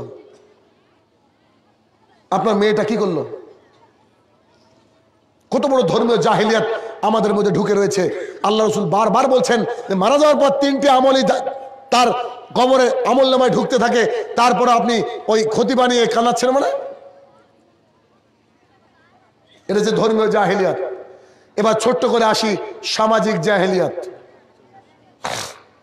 সামাজিক জাহিলিয়াত, এই যে এখানে এটা পর্দা দেননি, এটা হচ্ছে সামাজিক জাহিলিয়াত। বুঝতে পারছেন না? আপনার স্ত্রীর দাম কত জানেন? জানেন? আজ আছে আপনার। আল্লাহ রসুল বলছেন গোটা পৃথিবীটা সম্পদ। গোটা পৃথিবীটা কি? জি ভোগরাম না গো, গোটা পৃথিবীর কথা বলছি আমি। গোটা পৃথিবীটা কি? সম্পদ। আল্লাহ রসুল বলছেন তার মধ্যে সবচেয়ে অন্যতম সম্পদ হচ্ছে আলমারাতুস সালেহা, নেককার বিবি। গোটা পৃথিবী বিক্রি করলে আপনার স্ত্রীর দাম হয় না। ও আসলো মানে এখানে এইভাবে আপনি জ্যাকেট কিনে দিতে পারেন, সোয়েটার কিনে দিতে পারেন, সব কিনে দিতে পারেন, একটা বুরখা কিনে দিতে পারেন না 500 টাকা দিয়ে? আপনি এত ভিখারি কেন? নাহলে বলেন আমাদেরকে, আমরা ব্যবস্থা করব। এত ভিখারি কেন আপনি? সংখ্যা চলে না কেন আপনার? আপনার বিশ্বাস নাই কেন আল্লাহর উপরে? আপনার সামান, আপনার জিনিস আপনি অন্য জাতিকে দেখান কেন? আহলুল হাদিস এলাকা মানে একটা মহিলা বুরখা ছাড়া বেরাবে না বাড়ির থেকে। আপনার মহিলা এখানে আসলো কেন? আপনার মেয়ে যে একটু বাড়িতে ছিল, একটু আগে যে আপনার মেয়েটা বাড়িতে ছিল, ও জালসা শুনতে খেয়েছে, যে ড্রেসে ছিল ওই ড্রেসে খেয়েছে না ড্রেস পরিবর্তন হয়েছে? বাক্য বুঝতে পারেন আমার? আপনার বোন, আপনার মেয়ে যে বাড়িতে ছিল যে ড্রেসে, ওই ড্রেস পরে জাল খায় খেয়েছে নাকি ড্রেস পরিবর্তন হয়েছে? আসার আগে মুখে সাবান দেয়নি, এই ঠান্ডাতেও সাবান দেয়নি, ক্রিম মাখেনি কেন? ওর বাসর রাত নাকি এখানে আজকে? ও কাকে দেখাতে আসছে? ও আসলো কেন? গোটা শরীরকে ঢেকে আসতে হবে। আল্লাহ সুবহানাহু ওয়া তাআলা বলছেন ওয়াকারনা ফি বুয়ুতিকুন্না ওয়া লা তাবাররুজনা তাবাররুজাল জাহিলিয়াতিল উলা। ওই মহিলারা শোনো, তোমরা বাড়ির মধ্যে থাকবে আর জাহিলিয়াতের যুগের মতো নিজেকে দেখিয়ে বেড়াবে না। আপনার মেয়ে যথেষ্ট আপনাকে জাহান্নামে নিয়ে যাওয়ার জন্য। আপনার মেয়ে যথেষ্ট আপনাকে জাহান্নামে নিয়ে যাওয়ার জন্য। অথচ আল্লাহ রসুল বলছেন যার 3টে মেয়ে হবে, ইসলামিক কায়দায় মানুষ করবে, সৎ পাত্রে হাতে তুলে দেবে, সে আর আমি জান্নাতে এভাবে থাকবো। আল্লাহ রসুল বলছেন। দুটোর ব্যাপারে আল্লাহ রসুল বলছে দুটোর ব্যাপারে সেম। তো সাহাবী বলছে একটার ব্যাপারে জিজ্ঞাসা করলাম না, হয়তো আল্লাহ রসুল একটার ব্যাপারে বলতেন। মেয়ে মানে রহমত, কিন্তু আমাদের সময় মেয়ে মানে গজব। গজবটা কেমন শুনেন? কিয়ামতের মাঠে আপনার মেয়ে পর্দা করেনি, পর্দা কি ফরজ, করতে বাধ্য, পর্দা করেনি, তো এ মেয়ে এটাকে কোথায় যেতে হবে? জাহান্নামে যাচ্ছে। যেতে গিয়ে আল্লাহকে বলবে আল্লাহ, প্রশ্ন আছে, আপনি তো বলেছেন যে জুলুমকে আপনি হারাম করে নিয়েছেন। বলে জি হ্যাঁ। তো বলছে আমার আব্বা একদিনও পর্দার জন্য আমাকে বকেনি, কিন্তু কলেজে না গেলে বকেছে। আমার স্বামী তরকারিতে ঝাল বেশি দিয়েছিলাম, লবণ কম দিয়েছিলাম, তাই আমাকে মেরেছে, পর্দার জন্য বলেনি। ওর ভাইয়ের সাথে গল্প করেছে বসে দিন রাত, আমাকে কিছু বলেনি। আমার বড় ভাই তাহাজ্জুদে নামাজ পড়তো, পর্দার ব্যাপারে কোনোদিন বলেনি। আমি একা, তাদের বাড়ির কন্যা সন্তান, খুব আদরের একটা বোন, কিন্তু কলেজে গিয়েছিলাম না 3 দিন, খুব বকেছিল। আল্লাহ গো, তারা কেউ পর্দা সম্পর্কে বলেনি, তো একটু তাদের ব্যবস্থা করো। আল্লাহ তাদেরকে ডেকে বলবে যে যে কথাগুলো বললো সেগুলো কি ঠিক? বলে জি হ্যাঁ। তাহলে ঠিক আছে, যাও 3-4 জনই জাহান্নামে যাও। তাহাজ্জুদ টিকেনি আপনার, ভালো মানুষই টিকেনি। কেন? আল্লাহ রাসূল বলছেন সালাসাতুন কাদ হারাম আলাইহিম মিন জান্নাহ, 3 শ্রেণীর মানুষ জান্নাতে যাবে না। এক শ্রেণীর মানুষ হচ্ছে মদমিনুল খামরিন, যেটা আগে বললাম, পানবিড়ি জর্দা গুল সিগারেট খায় যারা, তারা জান্নাতে যাবে না। 2 রাজুলাতাম মিন নিসাই, পুরুষের বেশধারী নারী জান্নাতে যাবে না। শতাধিক নারী হয়তো এখানে এসেছে যারা জিন্সের প্যান্ট পরেছে, তারও বেশি কম হতে পারে, চুল কেটে ছোট করেছে, এরা জান্নাতে যাবে না, আল্লাহ রাসূল বলছেন।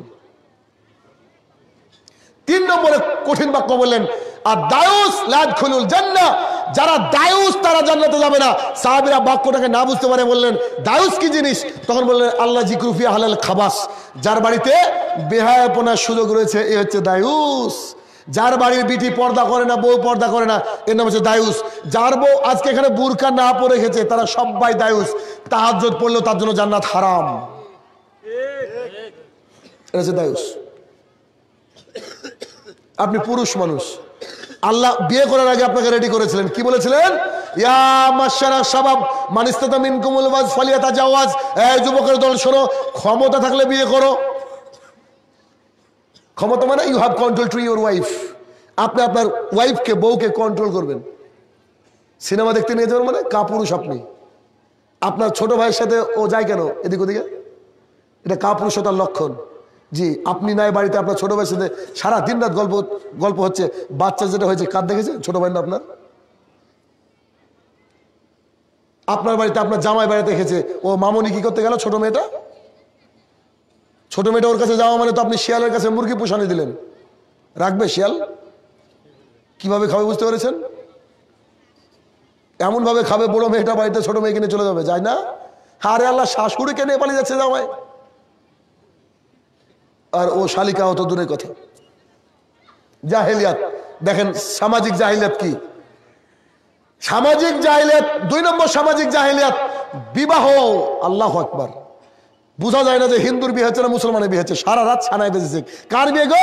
আব্দুর রহমানের মেয়ের বিয়ে, মারিয়ামের। দেখেন না সারা ডিজে বাজে কিনা? 6-7 দিন আগে থেকে ডিজে বাজে। আর এখনকার গান তো না রে ভাই, 1 সপ্তাহ শুনলে হার্টের রোগ হওয়ার সম্ভাবনা আছে। গান তো নাই, খালি ডিজে আর ডিজে। মাটি কেঁপে যায়, মনে হচ্ছে ভূমিকম্প হচ্ছে। 3-4 দিন আগে থেকে কি করে ডিজে বাজতে শুরু করে। মুসলমানের বর্তমান প্রেক্ষাপটে যে বিয়ে হচ্ছে, বিশ্বাস করেন প্রত্যেকটা পদক্ষেপ হারাম, সামাজিক জাহিলিয়াতের অন্তর্গত। আপনাকে আমি একটু দেখাই শুরুর থেকে। বিয়ে দেখতে গিয়েছে ছেলের বউ, এই মানে ছেলের বন্ধু, আরো অনেকগুলো লোক গিয়েছে। সবাই গিয়ে মেয়েটা বসে আছে, একবার চুল খুলতে বলে, একবার একটু হাঁটতে বলে, এনে বসে দেখছে। আর ছেলের বাবাও গিয়ে দেখছে, হয় না? আচ্ছা না, ছেলের বাবার কি মেয়েকে দেখা যায়? ও কি শ্বশুর হয়ে গেছে নাকি? জি, শ্বশুর হলে না মাহারাম? তার আগে কি মাহারাম থাকে? ও দেখতে গেল মানে, ও বন্ধু নিয়ে গেল মানে, যতক্ষণ দেখছে ততক্ষণ জেনা করছে। দেখা তো আলাদা জিনিস রে ভাই। আপনার দিকে তাকালাম, চোখ সরে নিলাম, এটা আলাদা কথা, এতদূর জায়েজ। কিন্তু আপনারা যখন দেখতে গিয়েছি কি করব? বুঝতে পেরেছেন তো? জেনা তো ওখানেই শুরু। বাসরাতে আপনি নিয়ে শুবেন আর আমি মনে মনে ভাববো যে এখান থেকে এই জিনিস পেয়েছো, হবে না? বিয়ে হয়নি, বিয়ে রাখেন ওখানে। আপনি যে বিয়ে দেখার কাজটা করছেন, এটা হচ্ছে শুরুতে জেনা। 2 নম্বর পয়েন্ট, বিয়ের রেডি হয়ে গেছে তো বলছে যে সামনে মাসের 3 তারিখে বিয়ে। তো না না, ওই দিন বিয়ে দেওয়া যাবে না। কেন? আমার মেয়ের জন্মদিন ওই দিন। আবার একজন এসে বলছে 8 তারিখে, বলছে না ভাঙা চাঁদে বিয়ে দেওয়া যাবে না। আচ্ছা না, এরা হিন্দু না মুসলমান বোঝা মুশকিল ভাই। যে কোনো দিন বিয়ে হবে, বিয়ের কোনো ডেট তিথি নেই, যে কোনো ঈদের দিনও বিয়ে করতে পারেন, সমস্যা নেই। বিয়ের সময় ছেলে যাবে মেয়ের সাথে একটু দেখা করবে। কেন? জনৈক সাহাবী এসে বলছে, আল্লাহ রাসূল, আনসার একটা মহিলাকে বিয়ে করব। তা আল্লাহ রাসূল বলছে, যাও একটু দেখে নিও। আনসারি মহিলাদের আবার চোখের ডিফেক্ট থাকে, বলে দেওয়া উচিত। তো মেয়ের সাথে সামনে গিয়ে একটু কথা বলবে, মাহরাম থাকবে, তার বাবা থাকবে মেয়ের, অথবা কেউ থাকবে, একটু কথা বলে পছন্দ হলে চলে আসলে বা বাড়িতে বিয়ে হবে। বর্তমানে আগে যাওয়া আসা হয় না? 1 নম্বর জাহিলিয়াত। বিয়ের মধ্যে 2 নম্বর জাহিলিয়াত হচ্ছে কি? বিয়ে হবে সামনে বছরের কার্তিক মাসে, আর এই বছরে আজ থেকে শুরু হলো ফোনে জেনা। সব রকম চলছে, ভিডিও চ্যাট, অডিও চ্যাট, সব চলছে, দিন রাত চলছে। আচ্ছা, ওর সাথে যে বিয়ে হবে কে বললো আপনাকে? কেউ তো একজন মারা যেতে পারে। বিয়ের আগে মোবাইলে কথা বলা হারাম না জায়েজ? পরিপূর্ণ হারাম। এটা আবার বৈধতা দান করছে 2 পরিবার মিলে, যে বিয়ে তো হবেই, করুক এখন একটু। দেখেন, 2 নম্বর জাহিলিয়াত। 3 নম্বর জাহিলিয়াত, যেদিন বিয়ের দিন হয়ে গেল, ওই বিয়ের দিনে ছেলে আর মেয়েদের প্যান্ডেল একসাথে খাওয়ার। আছে না? নাকি আলাদা হয়? আলাদা হয়। ছেলে আর মেয়ের প্যান্ডেল একসাথে করেছে, এটা হচ্ছে হারাম। 4 নম্বর জাহিলিয়াত, পণ তো আছে, সাথে বলছে যে বরযাত্রী কত আসবেন।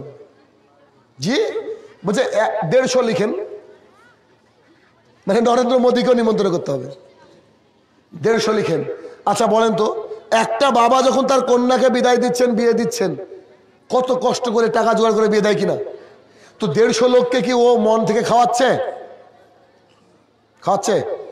তো এদের নাম আমি রেখেছি জুলুম যাত্রী, বরযাত্রী নয়। কি যাত্রী? জুলুম যাত্রী। এরা আমার দেওয়া নাম। এই জুলুম যাত্রী জায়েজ নয়। ছেলে যাবে, তার সাথে 2-1 জন গিয়ে মসজিদে বসে বিয়ে পড়িয়ে চলে আসবে, ব্যাস। এবার খানা হবে কোথায়? পৃথিবীর যত গরু আছে সব জবাই করেন দিয়ে আপনার বাড়িতে খাওয়ান। এবার যত মানুষকে পারবেন অত মানুষকে খাওয়ান। এভাবে ওদের বাড়িতে এসব করা জায়েজ নয়। 5 নম্বর বিয়েতে জাহেলিয়াত। 5 নম্বর জাহেলিয়াত কি? মেয়েটাকে সুন্দর করে সাজিয়েছে, একটা ছোট স্টেজ তৈরি করেছে বাড়ির মধ্যে, পেছনে শুধু ফুল আর ফুল আর লেখা সালমা প্লাস আবির, হয় না? লেখা আছে। মেয়েটাকে সুন্দর লাল টকটকে বেনারসি শাড়ি পরে এখানে বসে দিয়েছে, আর সামনে একটা মিষ্টির থালা আর অনেকগুলো উপহার। ওদিক থেকে এ আসছে আর ও আসছে, সবাই তাকে দেখছে, একবার করে জেনা করছে, আর ওই চামচ তুলে একবার মুখে ঢুকে দিচ্ছে। আর যা খেতে আসার আগে তো ও বলতে পারেনি যে আমার অনেক টাকা খরচ, কিছু নিয়ে আসবা, তো ও এনেছে আপোষে। প্রেশার কুকার থেকে শুরু করে সব দিচ্ছে, সব ঘরে যা যাবতীয় লাগে, থাল বাটি যা লাগে সব দিয়ে দিচ্ছে। মেয়ে যতক্ষণ বসে আছে অতক্ষণ জেনা করছে। কি করছে? জেনা করছে। কত নম্বর জাহেলিয়াত বললাম? বিয়েতে 5 নম্বর জাহেলিয়াত। 6 নম্বর জাহেলিয়াত সোপে দেওয়া। বুঝেন কি? আপনাদের দেশে আছে। এবার ওই দুজনকে মিলে সেফটি পিন মেরে দিয়েছে, মেরে দেবার টাকা আদায়ের জন্য শুরু হয়েছে গন্ডগোল। এ একবার ধাক্কা মারছে, ও একবার ধাক্কা মারছে, মানে এখানেই যেন বাসর রাতর। এইরকম করে দাদা, যে বাড়ির দাদাটা আছে, ও এসে মেয়েকে সপি দিচ্ছে, আর কি এর 1 গ্লাস দুধ খাওয়া, ওকে আবার দুধ খাওয়াচ্ছে। এটো খেতে হয় নাকি? জাহেলিয়াতের ডিজাইন দেখেন। 7 নম্বর জাহেলিয়াত, যেই বউটা বাড়িতে নিয়ে গেছে, গোটা গ্রামের মানুষ দেখতে এসেছে, সবাইকে দেখাচ্ছে, আমার বউ আপনাকে দেখাবো, মানে নগদ আমি মোহরানা দিলাম, মানে আশ্চর্য একটা ব্যাপার। আপনার বাড়িতে চলে এসেছে। 7 নম্বর জাহেলিয়াত। পরে ভেতর একটা ভুলে গিয়েছিলাম, মোহরানা জাহেলিয়াত। 1.5 লক্ষ টাকা মোহরানা বেঁধেছে গো, দিয়ে বাসরাতে বলছে আমাকে শোধ করে যাও। জি, মোহরানা পরিশোধের আগে স্ত্রী গায়ে হাত দেওয়া যে না, 1 টাকা পারলে 1 টাকা দিয়ে দেন বিয়ের আসরে, ব্যাস। 1.5 লক্ষ টাকা কে মানতে বললো? যা আছে টাকা দিয়ে বিউটিফাই করেন, বিয়ের আসরে পেট হবে, ব্যাস। কোথায় আছেন? কোথায় আছেন বলেন তো? এ দেখেন 8 নম্বর জাহেলিয়াত। 9 নম্বর জাহেলিয়াত, ঘর সাজিয়েছে ভাবি, বাসর রাতে ভাবি সাজিয়েছে। ভাবি ভাইকে এবং ওই তার নব আগত ভাবিকে 2 জায়গায় দিয়ে এবার জেনার গল্পে ব্যস্ত। কত রকমের যে গল্প বলে ভাবি, বলে না? তারপর 10 নম্বর জাহেলিয়াত, ভাই ভুলে গিয়েছিলাম, এটা শুরুতে বলা দরকার ছিল। সারা জীবন ছেলে একা গোসল করে, বিয়ের দিনে ছেলে একা গোসল করতে পারে না, ওর নাকি প্যারালাইজ।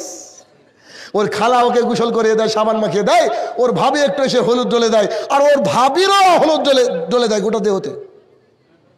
এটা কি জাহেলিয়াত না? টাইম কটা বলছে? কটা বলছে? বুঝে গেছে? ও আল্লাহ,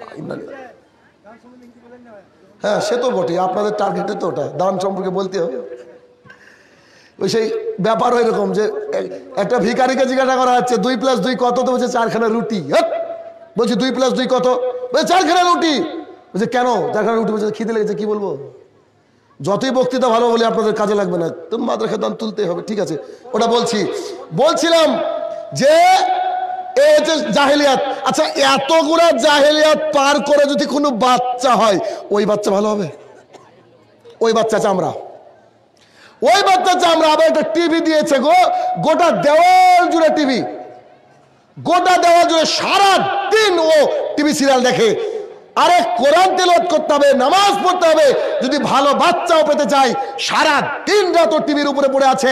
ওই মেয়ের বাচ্চা কুলাঙ্গার হয়, আর ওই কুলাঙ্গারা দেশ চালাচ্ছে বর্তমানে। কুলাঙ্গার আছে দেশের নেতা, ওই কুলাঙ্গার আছে আমাদের দেশের নেতা। এটা হচ্ছে সামাজিক জাহেলিয়াত। এই জাহেলিয়াত থেকে মুক্তি পাওয়া খুবই মুশকিল।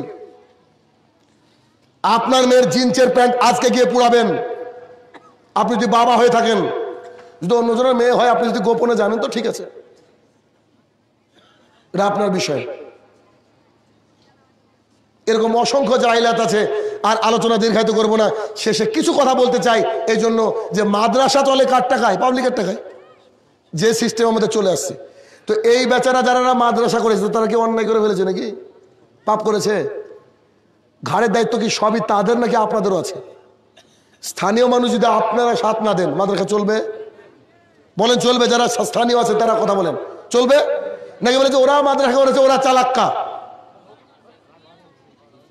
তাহলে মাদ্রাসা যেহেতু দানের জন্য প্রোগ্রাম, এই দান আপনাকে আমাকে করতে হবে, কথা না বলে দান আপনাকে আমাকে করতে হবে। কেমন? সাহাবী দাঁড়িয়ে আছেন, আল্লাহ রাসূল সালাত আদায় করাচ্ছেন। সালাত যখন শেষ হয়ে গিয়েছে, সাহাবী দাঁড়িয়ে বলছে, আল্লাহ রাসূল কি বললেন, কি বললেন? ওদের ওই আয়াতটা আবার বলেন, আবার বলেন।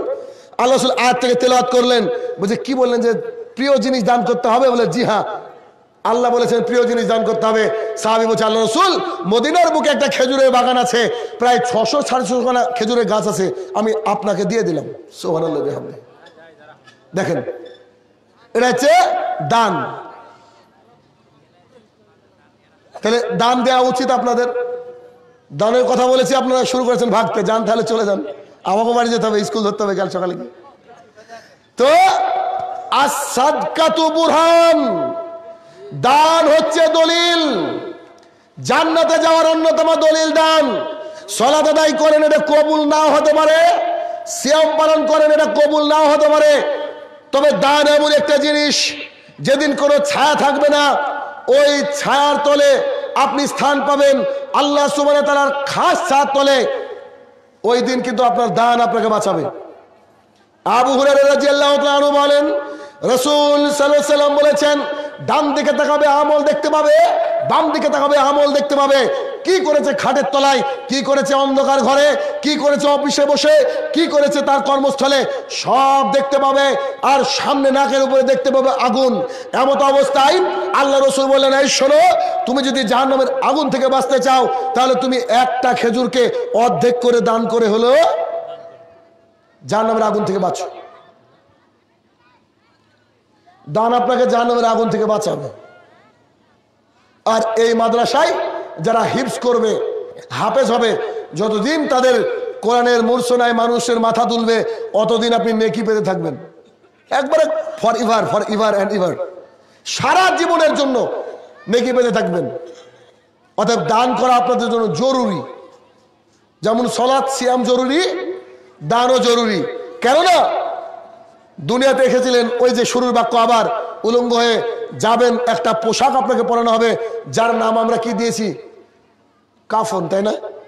কাফনে পকেট থাকে, থাকে কি নাকি আপনাদের এলাকায় থাকে? তো যদি কাফনের পকেট না থাকে, রে ভাই, কি নিয়ে যাবেন? কিচ্ছু টিকবে না কিয়ামতের মাঠে, কবরে কিচ্ছু টিকবে না। যেই সাপ অথবা ফেরেশতা, আযাবের ফেরেশতা আসতে থাকবে, চট করে একদিকে নামাজ দাঁড়িয়ে যাবে, বলে দাও, খবর দেওয়া যাবে না, আমি নামাজ, আমি ইসলাম চর্চা। চট করে একদিকে দাঁড়িয়ে যাবে, ফেরেশতাকে ঠেকে দিবে, কঠিন কঠোর ফেরেশতাকে, কি? আমি দান, আমি সদকা। অতএব এই দান সদকা বেশি বেশি করবেন, আপনাদের ভালোর জন্যই বললাম। আর এখানে তাহলে শেষ করছি। এতক্ষণ যে আমরা শুনলাম, আল্লাহ সুবহানাহু ওয়া তাআলা জানো কিসের বিষয়, ওটা তো শুরুতে বলেছি, খেয়াল করেনি মানে চাচা, চাচা খেয়াল করেনি বললাম না যে পণ নেওয়াটা তো হারাম। এবার ইমাম সাহেবকে একটা নসিহত, যে বাড়িতে পণ নিয়ে বিয়ে হচ্ছে, ওই বাড়িতে আপনি বিয়ে পড়াবেন না, ব্যাস সোজা কথা। ওই বাড়িতে আপনি বিয়ে পড়াবেন না। আরে ভাই, 500 টাকার নবী আপনি কেন গেলেন ওই বাড়িতে? আর খাওয়ার জন্য কেন বসে আছেন? আপনার পাশে লেখা হচ্ছে যে একটা মোটরসাইকেল, একটা কার, এটা জায়েজ নয়, এটা হারাম, সুস্পষ্ট হাদিস দ্বারা সাব্যস্ত। মোহরান এটা জায়েজ নয়, মানে দাবি করে কোনো কিছু নেওয়া। এতক্ষণ যা শুনলাম, আল্লাহ সুবহানাহু ওয়া তাআলা আমাকে সহ সবাইকে মেনে চলার তৌফিক আতা করুক, আল্লাহুম্মা আমিন। বাবা, এগুলো দিতে হতো।